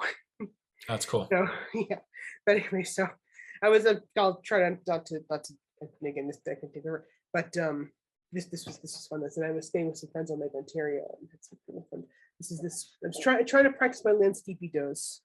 Oh, excellent. I had this sort of thought that like as I'm driving every day, I'll stop every hour and do a landscapey and like see the landscaping. did not happen. But for one thing, the driving was just taking so long anyway. And for another thing, half the time I was on a very, very fast highway, and I did not want to pull over on the side of it and then have to get back to the traffic. So there's no, plans change, but I did find a cool fossil rock and was inspired by your discussions of how to draw rocks and things, and then lots more fossil rocks later on. But Oh, fun. but yeah, so okay, let me just find the good bits here. Let's see. Oh, okay, so Indiana Dunes. There's so many fun things. But yeah, so this was really cool. Indiana Dunes National Park is at the southern tip of Lake Michigan. And a really cool thing, so I've talked about the Albany Pine Bush, which is this inland pine barrens that's on this area of sand dunes. And you don't see the sand dunes anymore because they're all covered in vegetation, but it's sandy soil. And this is like these sand dunes that are on the shore of Lake Michigan. But it was really this is one of these places I wanted to spend like 3 weeks there, because there was like everywhere there's things where it's not the same plant, but it's the same kinds of plant communities playing the same role as what they have at the Albany Pine Bush. And I would love to just be able to do a comparison of the two. I was geeking out with some of the rangers about like pine barrens and how cool they are and stuff. But yeah, this dune needs people. You have to go on this cool ranger walk. And so while the rangers were explaining the things, I was just drawing the dunes. There was another guy there who was like, there was a whole group because it was a ranger talk. There's this guy who said, "Would anyone like to sign my travel journal?" And everyone sort of looked at him like, yeah. I said, "I'll sign it. You sign mine." So he signed mine, and I gave him a little sketch of the dune, and it was fun. That's cool. But yeah, so this is all what I learned at this talk about how this dune eats trees and subsequently people. Don't worry, the one person who got eaten by this dune is fine, but it was very, very fascinating. And now you're only allowed to go up on the dune with ranger supervision because they don't want you to be eaten by the dune. Don't want to be eaten by the dune. Now that's okay. So what happens is, because this dune has very little vegetation on it, nothing to stabilize it. It moves very fast, and it, like, just from the wind blowing it, it moves away from Lake Michigan, and they said about 6 feet per year. okay. It's actually swallowed up the original parking lot and road that used to go to this like spot, and so it swallows up trees that are in its way, just from the sands just sort of slowly getting blown over the edge. And then when the tree gets swallowed up, they die. So and these are the trees that were there. And yes, they had some diagrams which I sort of created. So what happens is it swallows up the trees and then they die, because even at this point they're dead, because the roots are so deep they can't get anything there. But then the tree rot, and especially I guess this happens with oaks in particular. The tree rots, but it rots from the inside, and it leaves this kind of column of material that's just hollow inside the dune. And eventually the top branches break away, so you can't see it anymore. And maybe the top gets kind of covered over with debris and sand stuff, but there's this hollow column inside the dune. So this dune used to be just open. You could go climb up it and you can go wander around. And there was a young boy. I will say, first of all, the person in question is totally fine and did not have any bad consequences from this. But there was a young boy who was playing on the dune, and he fell into one of these columns and got stuck. And nobody had any clue that these things existed until he fell in and got stuck. And so they were able to get him out. He suffered no ill effects. Apparently, he's doing just, I think, this was quite a few years ago. I'm not sure how old he is now, but apparently he was going to be the person of honor at the 4th of July parade that year or something. So apparently, but yeah, so this sparked a whole bunch of research, like international research about dunes and this phenomenon of these like vertical columns in the dunes, which apparently does not happen in most areas where there are dunes like this. Are not in areas where the dunes are swallowing up trees constantly, and in other areas, even at this national park, the other dunes are all covered with vegetation and stuff, which is stabilizing them, so they're not continuing to move and swallow up new trees. There's just things growing on top of them. So, but they're doing all these like imaging techniques and things to try and find these columns, and people from other places that have dunes around the world have like come to study this phenomenon. So it's very cool. So yeah, it was very exciting. Yeah. I'm gonna try and like just pick so many books. But, oh, and so this was also there's a bog. I found out the whole plan was to like leave early in the morning to go on to the next destination. But then I found out there's this bog that you can only go to like once a month when it's open for the ranger. Oh. So of course I had to go. Yeah. And then it turns out that there was a botanist who had come along on the walk just for fun, but he was a botanist who had just written a book called Wildflowers of Indiana Dunes National Park. So the ranger was like talking up this book and saying, hey, you know, he's got copies of the book in his car if you want to buy it. So of course I had to buy it. Nice. So I bought what I wanted to find the car. So yeah, it's great. It's really cool. And I got to see carnivorous plants. I had to draw very quickly, but this is the flower of the pitcher plant, which I've never gotten to see before. It was very cool. There were sundews. There were cool dragonflies. It was amazing. That's cool. So I'm going to try and I'm trying to pick the highlights. So yeah. Okay. So then this was like a few days later. Got to Minnesota, and this was one of my favorites. This was alongside a little rainstorm early in the day. So at that point, I did actually pull over and did a little painting. But yeah, so then got to this state park in Minnesota, and this is super exciting because I love turkey vultures. And we see them all the time here, but I never get to see them roosting. Like wherever they're roosting, I don't know where it is because I don't see them. But here they were all just hanging out in the trees. I got to actually like look at them and draw them. And they were making all these cool shapes. They're making good shapes. I was thinking of being a collector of bird shapes. Yes, absolutely. Yeah. And I like that one with the wing out and head down.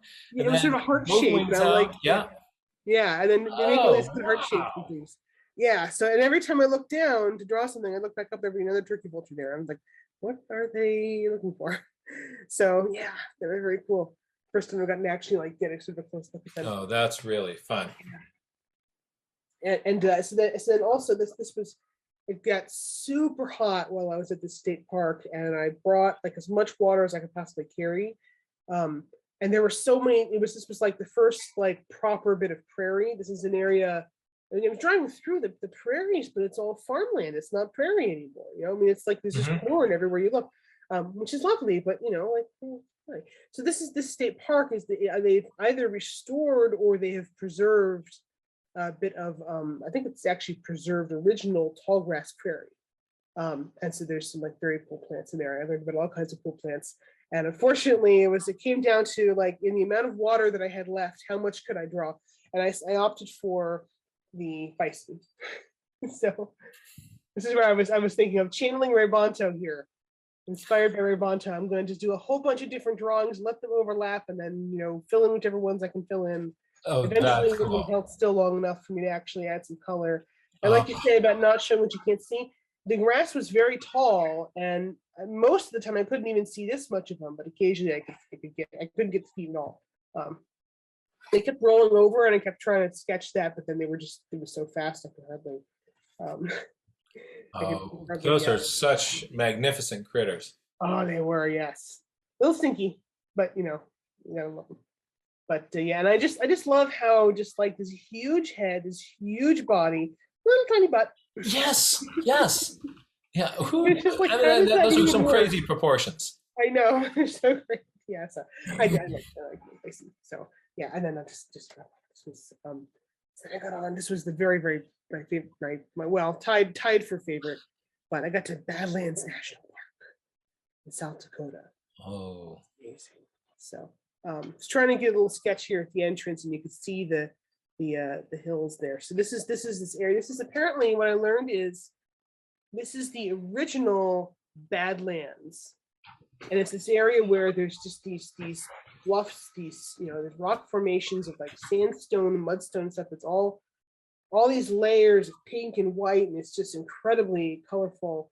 And then it's all worn away, and there's and so this is the area that the Native Americans basically referred to as the Badlands, and then the French trappers came through, and they also referred to it as Badlands. And then that name got applied to that type of like formation.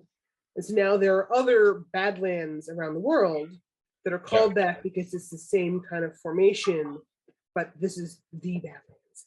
Yeah, so it's very, very cool. And you can just like walk anywhere you want to. You literally, they said you can stay on the trail, you can leave the trail if you want to. They're not worried about you trampling delicate habitat or anything. You can just go. It was very cool. So I was trying to do some paintings of all these amazing layers and things. And there's fossils just like everywhere.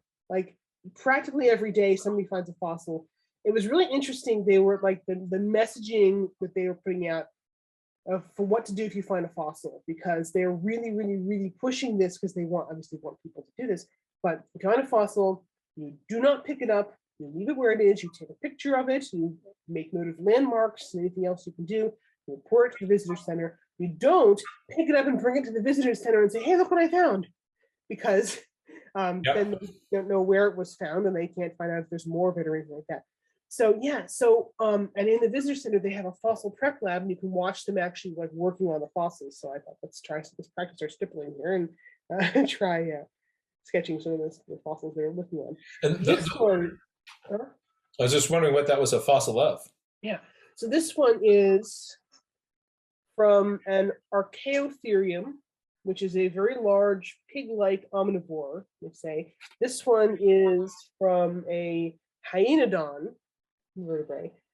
This one I think is the scapula. Yes, it's a piece of the scapula.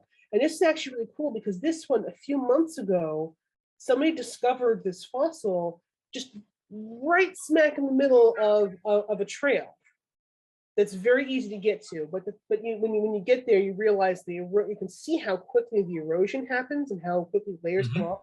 So you can see how this thing could have been there for years and years and years, and it just got eroded just enough for someone to see a couple of little nubs sticking out of the ground. So a few months ago, somebody saw this, reported it. They started this dig, and I actually got to go that morning and like watch them, and you can ask them questions. And it's the whole animal. I mean, the whole thing was this big, and it's like sort of all twisted up on itself. They're really hoping that they'll find the head, which they're hoping is underneath everything else because they haven't found the head yet. But they were working on like the pelvis and the vertebra and everything. And when I was there, they just had removed the other scapula from that, and that one that I showed was from that dig. So that was really cool. But yeah, so it was awesome. Trying to, and then this is like, yeah. So then I'm just trying to like, I got some of the actual. This is from the actual. The actual mud. And these little zoom-ins on the texture. Yeah. Oh, what a great idea. It erodes is interesting. Yeah. So like, I think I don't want to generalize to all of the pink stripes or all of the white or gray stripes, because I think that they're all different ages and obviously, but all the pink was in this area, in this spot, was all very soft and rounded and covered in a layer of like dried mud. And this is like about actual size with the little cracks in the mud. So I think that must have eroded very well, but now there's just a layer of mud over it. And then down low, this part there, this is by the ground, like all the mud seems to kind of wash me onto the ground because the ground is just very, so it's just like a mud flat kind of. But there's all these little holes and things, and some of them have little rock inside them. And I don't know, and I actually got to talk to a geologist, and he's like, actually, they don't know what causes these. Like, I wondered if it might be the little bits of rock sort of moving around when the rain comes and sort of digging out those holes, but the geologists aren't sure. And apparently, if you like cut open the rock, these holes are not present, so it's not like it's Swiss cheese. But for some reason, it's just eroding in this very weird way. So yeah, but yeah, it's very, very cool. So yeah, I'm trying to get a little me for scale there. So yeah, and then try and I have to call this, but then also, so while we're there, right by some of the trailheads, there are just these colonies of swallows just swooping around, and fun. so look at these. So this is like a couple of these like shelters that I think used to have information signs, but now they're all kind of blocked off because the swallows have taken over. And Yeah. so there's just colonies and colonies of these mud nests in there. And I mean, the mud matches the color of the mud of all the bluffs, which makes sense. But yeah, and you could actually see them coming, showing up and depositing them. So in one area, all the nests were like made and the swallows were all showing up and feeding the chicks. And in this other area, you can actually watch them making the nests. So that was really cool. And I kept seeing them fly up with a little blob of mud in its beak. And then it would sort of very carefully plop it down on the edge of the nest. And you could see where the edge was like a few layers worth was a little darker than everything else. Yeah. Because it was all fresh. And so, yeah. And then a bunch of them, I couldn't tell what color their beaks were at first. I'm like, they have a white beak. And then I realized, oh no, it's actually because their beaks are crusted with mud. So, That's cool. yeah. And there's they kind of do a very interesting behavior I've watched when they're bringing those mouthfuls of mud up. As they put it on, they will just jiggle their head a little bit to liquefy that mud glob a little bit to attach. So when you watch them, they'll put it down and there's this little vibration of the head right before they let go. Ooh. Well, I have to go back there and watch that again. Yeah, so really much fun.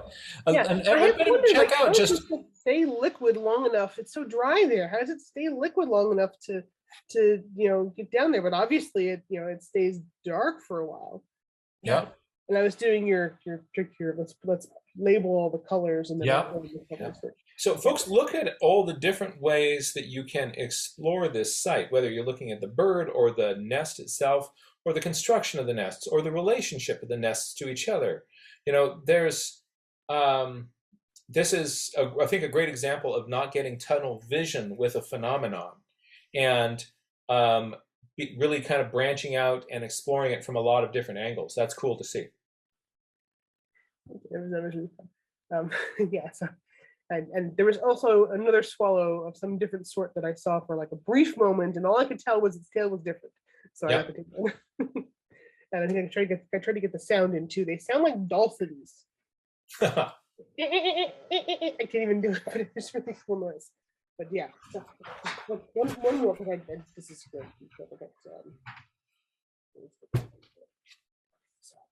So then a few days later, finally got to Yellowstone National, which is very cool. Oh. So Susan in Yellowstone is a dangerous phenomenon. Well, this is the thing. And Susan in Yellowstone was only half a day. What am I supposed to see, that's just wrong. That's just. I know. Well, it was either that or like not be able to make it at all. But so I actually was more than that, because I knew that my family reunion had planned that we were going to do this like bus tour of Yellowstone. Mm-hmm. We were going to like hit like all the highlights for like 15 minutes each. So, but I was going to end up going through Yellowstone to get to the family reunion anyway. So I said, this is great. I'll just go through there.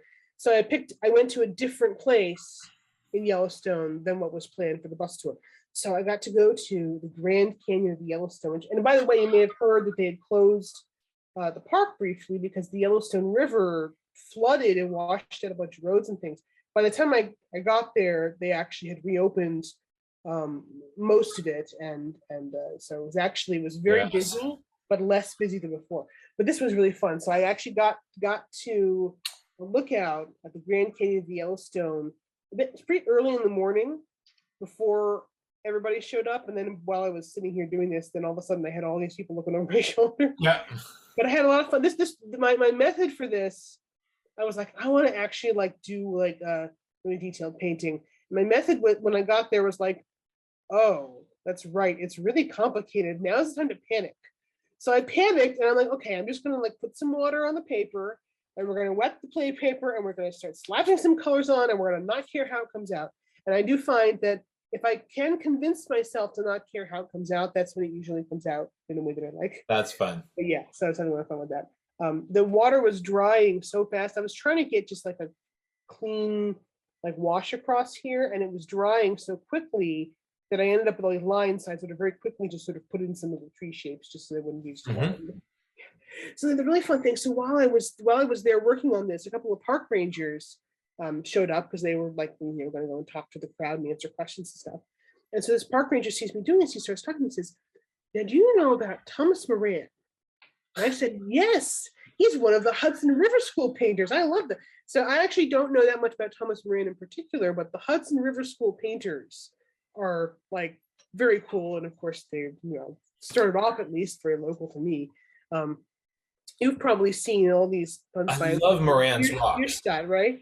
Oh yeah, great. Yeah, but I think it's Bierstadt's the one who did all those ones of Yosemite, right? Yes, yes. No, but I'm more of a Moran guy. Okay, I wasn't. I see. Frederick Church is the one that I'm really familiar with because his historic home is near me, and you could like go and see and stuff. So I get to see that.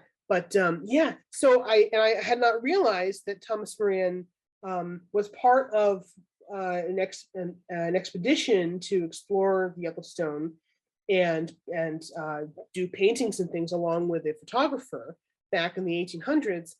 And so he did these, in fact, there's a number of lookout points on there. Artist's Point, which is, I'm told, was said to be the place where Moran did his paintings, but may not actually have been the place. But there's lots of different places where you can see this.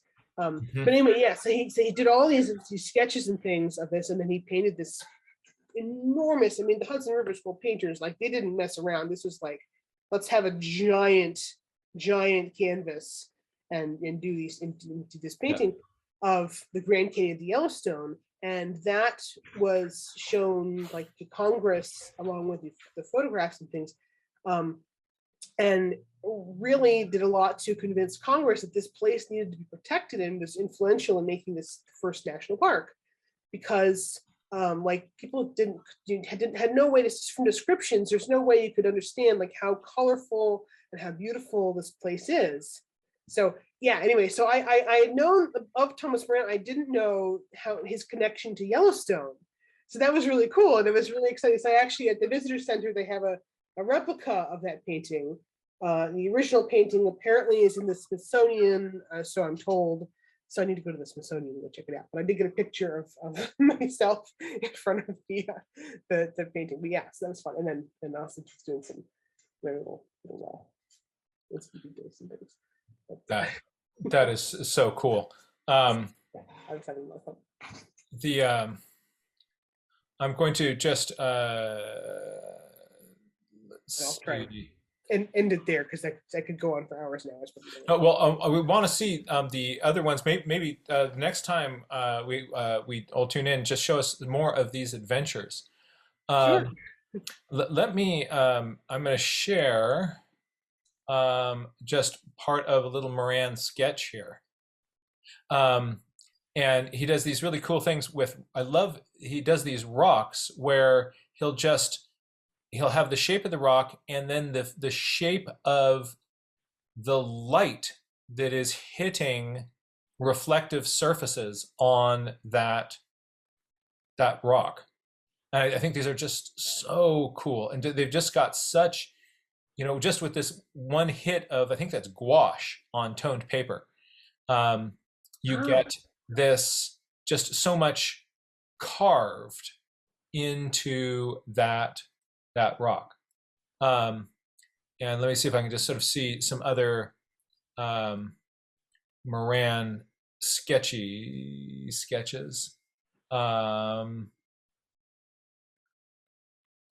You see here in the foreground, look at these rocks. I mean, these rocks blow my mind. Like, just from the shape of that shadow, you can see like what the structure is and how those planes that are all parallel. Yeah. That's amazing. Yeah. So just like, John Busby, geek out on John Busby for drawing you some birds, geek out on Moran's gouache studies, and your rocks will jump to the next level. It's also just really inspiring. So Frederick Church and Thomas Cole, who had homes in the Hudson Valley here, who were part of this whole sort of like school of painting and this whole movement of doing these like American landscapes and things. they would like climb up, go up these trails in the Catskills, and I've been on some of the trails that they were on, and they're hauling these just like wooden boxes full of paint, and they were not hauling the giant canvases because they were doing this in their studios, but they're hauling some pretty good sized like canvases and things for their sketches out there, and they're just climbing up here and doing these things, and it's very inspiring. And when I have to carry my bag and my sketch, I'm like, maybe this is a bit heavy. Maybe I should go for a smaller one. Yeah. Yeah, but they're just, they're fantastic. Yeah, here's just sort of another example of these. I mean, look at just here's a 2-value rock, right? There's this value, there's this value, but you just get this sense of volume in them. Look at how these little forms are. What is the shape of the shadow? What is the shape of the highlight? So this rock here is done with 2 colors of paint, and Moran is leaving the color of the paper itself as the other value, right? So you've got the shape of the highlight, the shape of that dark shadow area, and then you also have the shape of the paper, or the color, the value of the paper. And so many little people in there too for scale, just like all of a sudden gives you the sense of how numerous is.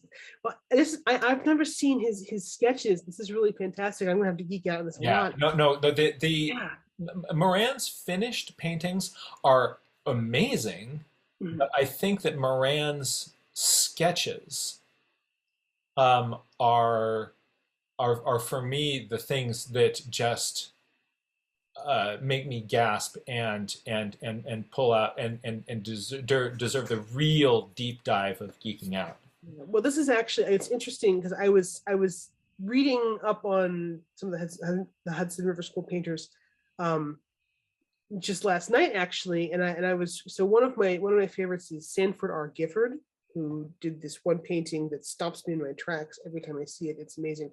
But I was reading something about like someone describing his process and explaining how he would do a little landscape in black and white on a piece of paper the size of a visiting card. So I'm assuming that's like this big, and just in black and white, and he would get the lantern, and that would be it. He would know what his composition was, and it was describing this, and I'm thinking he invented the landscapeito. That is cool. I need to actually, I hadn't only just learned about that, but didn't get a chance to go and try and find some of those. But I want to see those, and it is sort of amazing to realize that people are doing these sketches, and they can get those exact shapes with such a little detail. And then when they want to put more detail in, they can, and they do this, in the studio. But yeah, that's These are, I mean, they're just. The other thing that's fun with these is because you've got the tone of the paper has a value to it. Generally, the sky is going to be lighter. Just look at the impact of putting some white gouache into your sky to pop that mountain out. Right? I was when I was doing some little landscapeitos in the Galapagos, I was having to also punch the sky with some with some white, and that then allows the tone of the paper to work for you for those other values. So yeah, that. So I got some more deep geeking out to do. I can see. Deep geeking out on Thomas Moran, on the gouache sketches, on toned paper. Boom! It's gonna be worth your while. All right, great to see you again, Susan. It's really good to see you. Let's join Ray Bonto and see what is up in Ray Bonto's journals. Hey there, how have you been? It's Hi. really great to see you again. Yeah, I missed you. Unfortunately, well, I've had a nature journal break. Ah, So, okay. uh, so I haven't been doing it much. Like, I only got a few pages.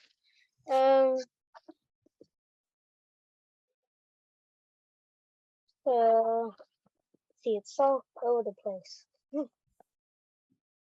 Yeah.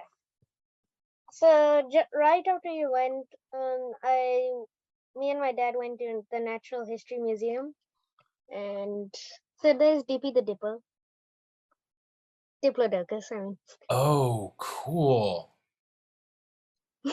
Oh, this is fun. This is fun. Yeah.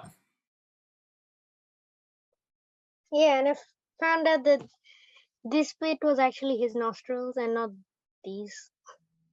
Oh, that's really cool. So his nostrils were on on his head. Mm-hmm. Yeah.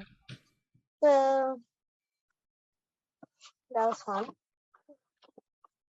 Some owls. Oh, that's fun. I like the yeah, really are capturing the symmetry in that face. Maybe hold it closer to the screen and we'll see if we can get it to focus on that.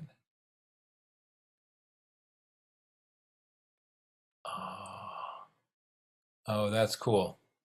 Yeah, and this toucan Oh, and really strong work. I love again your oh, hold that toucan a little bit closer to us.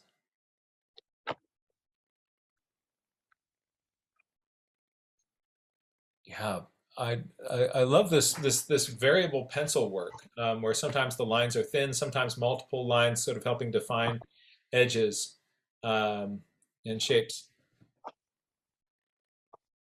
yeah. Um yeah. Dodo. Oh, oh, bring the dodo a little bit closer to us. Oh, that's neat. You know, the dodo gets such a bad rap um, for, you know, as being, you know, like in the movie Ice Age, it's shown as being this really stupid, almost suicidal thing. Dodo then becomes kind of a term, a pejorative term for somebody that is, you know, not clever, not intelligent. But dodo was an animal that was perfectly adapted for its environment and doing very well um, in an environment that just was free of predators. And you know how cool to see, like, you know, a giant, you know, like what a big pigeon can do in a place where there are no predators. But then we introduce predators to them, including us, and the poor beastie is in a lot of trouble. But we're just out on the Galapagos Islands. There are lots of animals out there that have no fear of predators. Um, and have really kind of taken a hit because then when you introduce predators onto those islands, they really struggle. Yeah. This was forgot. Ruffed vulture or I don't know. Oh, I like the planes of light and dark in these. Isn't the tone paper fun? Quite. Yeah. So whales, so okay, the blue whale was a bit too out of scale to draw. I mean, it was like cute, like 100 feet or something. I mean, no, not 100 feet. That might have been a baby, even. These But are this is a narwhal. Yeah, it was not very big. So they were all probably very young, all the whales, mm-hmm. because they weren't very big. Oh, that's neat. But that's such a nice also streamlined form. Yeah. And I also like the way the sort of the stalk of the tail kind of intersects into the major body mass. Mm, You get sort of a sense that, there's a different functionality to both of those units. yeah. Also, this African elephant. Oh, good, strong proportions in here. Thanks. Um, mm. By the way, long time ago I was just nature journaling, and then somebody came up and said, "What are you doing?" And Hmm. yeah, so we made friends and we nature journal together now Oh, really? That's great. every every Sunday, or any day. Oh, that's Yeah, terrific. And so are these journal pages from going out journaling with your friend? yeah, they don't have color because we're too busy. And my friend doesn't use color either. So yeah, now they were late for this particular meeting, and we arrived a bit early. So uh, yeah. So as soon as we sat down there was a flapping of wings, Hmm. and a Canada goose and a swan came down. Oh, you're at the right place at the right time. No, they were not for me. They were fighting. Oh, Um, Actually, the swan was trying to kill the goose. I don't know. Maybe it was whoa. giving it punishment. I don't know if it was trying to kill it. But I thought it would at the beginning. Um, so I made a comic. So they both went into the water, and suddenly the swan and its mate suddenly started nipping the goose on the neck, on the back of its neck. Yeah. And now to stop it going away, it had to sit on it, and obviously swans are much bigger, so the goose couldn't get away. Um, and so it kept on nipping the neck Yeah. and scratching the wings, tearing at the wings. Um, the swan's babies were just roaming around. And now there's a goose colony that lives on the river, not in that area, but it was in that area at that time. But it was on the other side, Hmm. somewhere, another end of the park. So none of them could help this one, and so the swan, like, the goose like couldn't get up, um, and in time, I mean, because it would pain a bit. It wasn't that serious, Hmm. and it would, it would, but it would be like paralyzing for the first few seconds in which it couldn't get up. And seeing that it couldn't get up, the swan and its wife started attacking again and again and again, and the swan couldn't run away in time, and the goose. So I wasn't paying attention, and then I looked back and they both had disappeared. So I was searching around. Half of me didn't want to search because I didn't want to find a dead goose. Yeah. Um, um, so, um, and my dad said they had gone up there. So I took a stick to try and interfere. But they'd gone over there. And my dad said the swan was trying to drown the goose. Wow. like jumping on it and pushing its head underwater. Yeah, and then they both got up and the chase began. And then I got onto a bridge and I looked down.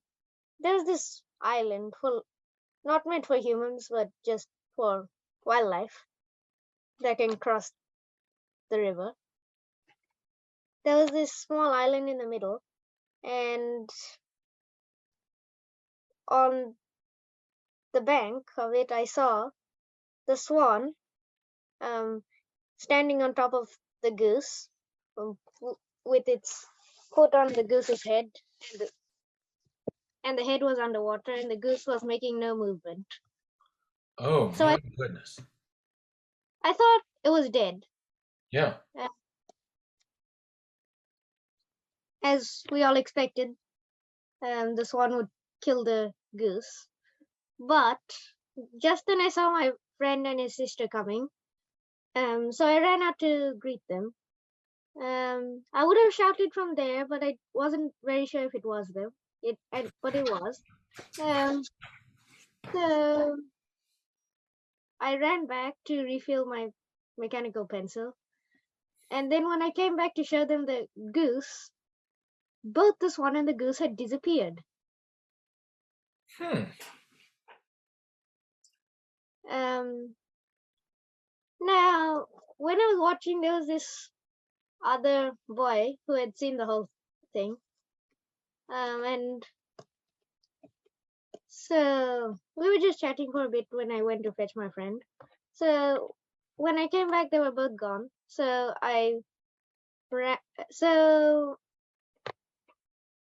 we three of us just started running to find the goose. Suddenly I found the other witness, and I asked him, where did the goose go? And he said, oh, it's over there dipping. It wasn't dead. Wow, that is so strange. Yeah. And I thought that we saw geese trying to attack the baby swans. So that might be why. Yeah. So, yeah, I don't know. It was this huge colony of like 30, 40 Canada geese. And they were like, I don't know, 20 babies. Mm-hmm. They were extended. Do you think that the that goose was initially perhaps trying to attack the babies of the swan? Yeah, And we saw that some weeks before. oh, so you don't want to mess with a swan. No. Those are, woof, what an incredible story. So you made a series of panels to describe this whole event. Yeah. I like how you have annotations in there as well. Yeah, you can't do without them. So this is a Canada gosling. Mm-hmm. We had seen them some weeks ago. They were like that small. Now some were older than others. It was like extended family, maybe not even family. Like there were different families. Like one had one gosling, another had two, another had 5, I mean, and the other had like 11. So yeah, they were like together. And yeah, and the strange thing is, the swan in the end was right next to the geese, but wasn't attacking them. I was just perfectly fine, like, oh, we're cool now. And no, maybe it wasn't trying to kill it. Otherwise, it probably would have. Wow. And another part of their fight is they'll often take their wrists of their wings and kind of beat those Oh yeah, at each other. And the little wrist impact of a bird wing. You think of, oh, they've got all those flight muscles. They really can deliver quite a bang. Yeah. If you ever had a goose grab your leg and bang you with its wrists, you're like, this is not good. They are quite a force. Yeah. Um, another day we were having a picnic. It was early morning, like 11 a.m. or something. Um, and we were packing up, and suddenly we saw this strange, I don't know, alien creature land on a mat. Ooh. It was an insect. I could see its eyes. Yes. Oh, I love the enlargements of these. Wow. So maybe a snout moth or a noctuid moth of some sort. Yeah, it was a moth. That's really cool. I really like the enlargement of the moth, um, and also getting it from several different angles. Great moth face. Yeah, I didn't document it, but also a few days ago I was coming back from somewhere and I saw this pigeon.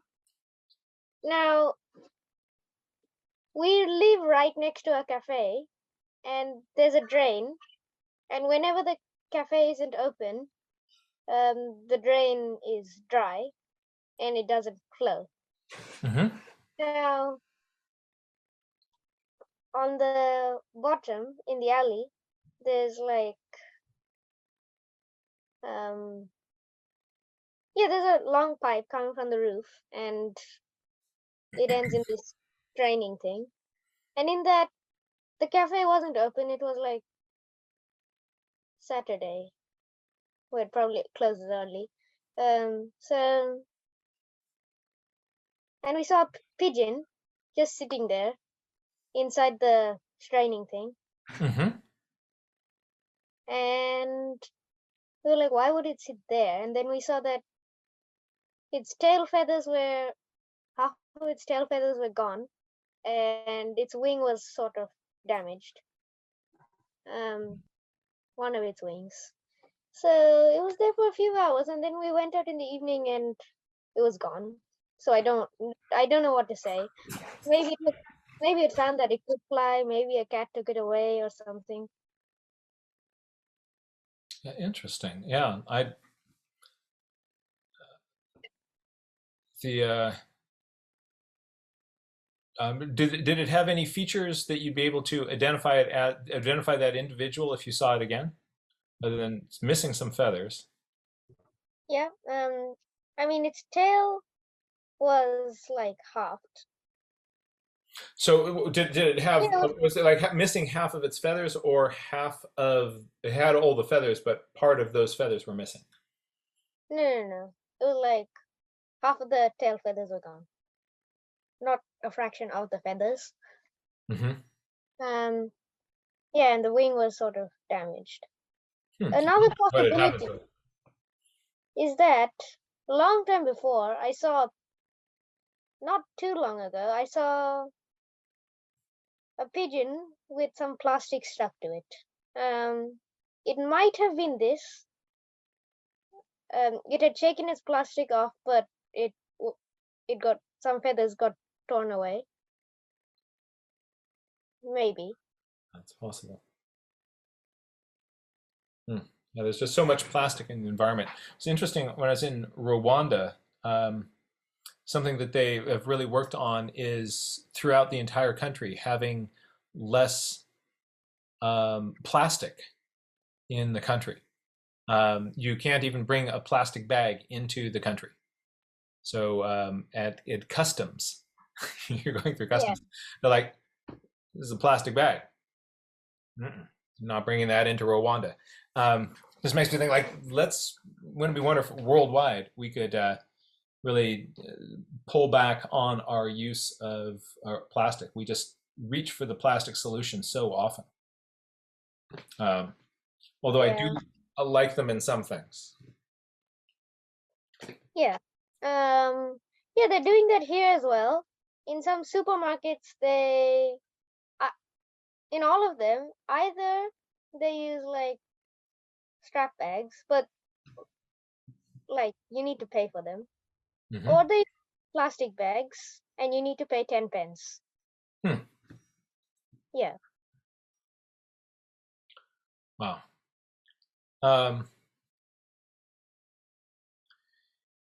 Yeah, the more that we can just reduce our use of that, the better off we're going to be. All these little single-use plastic items that we have, long after we're gone, those are still going to be here.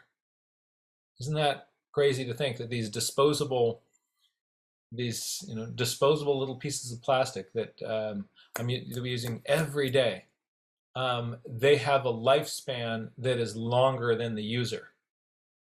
Yeah. Yeah. Well, I'm going to have to be bouncing in just a moment. Before I do, though, are there any other journal pages or sketches that you wanted to share with the group? Huh? I'm saying that Me? yes. No, no more. No, no. Well, it's really great to see you again.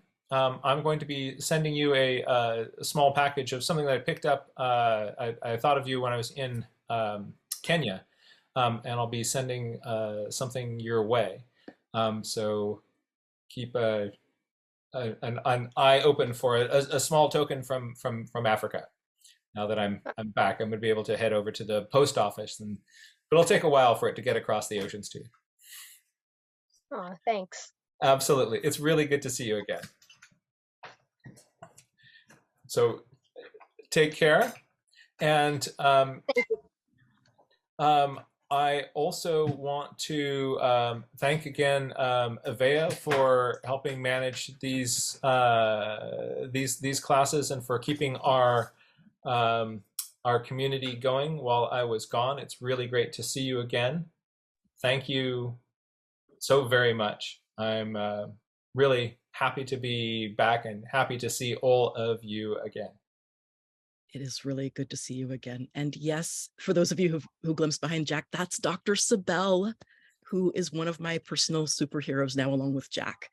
I don't know if she's there, but if she can hear us, we love her. Oh, Levy? Levy? I think she's stepped away. That's okay. Next time we see her, we'll be able to show our appreciation for her and give all a whoop up for her. Yes. So happy you're back, Jack. Well, happy to be back. Looking forward to sharing adventures from the Galapagos with you. We'll also have a big. We'll be on our educator forum tomorrow and Thursday. Gail and I will be exploring birds of Argentina. That should be a lot of fun. And I'll try to, in that, also show some of my new thoughts about drawing birds. Oh, nice juggling, Ray Bonto. Getting some game there with that. All right. So my friends, take care. Thank you so much for being here, and I really look forward to seeing you all again soon.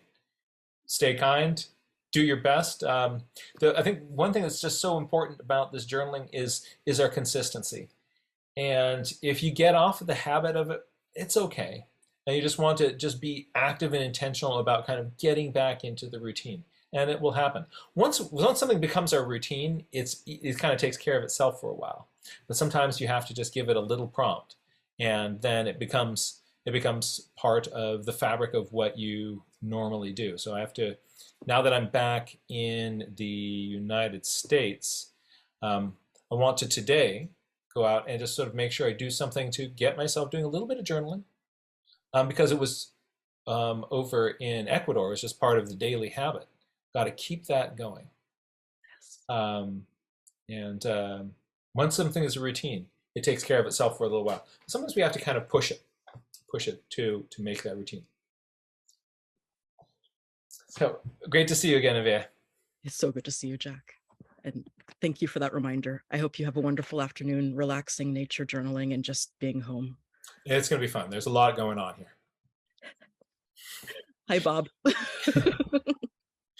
Take care. Y'all take good care now.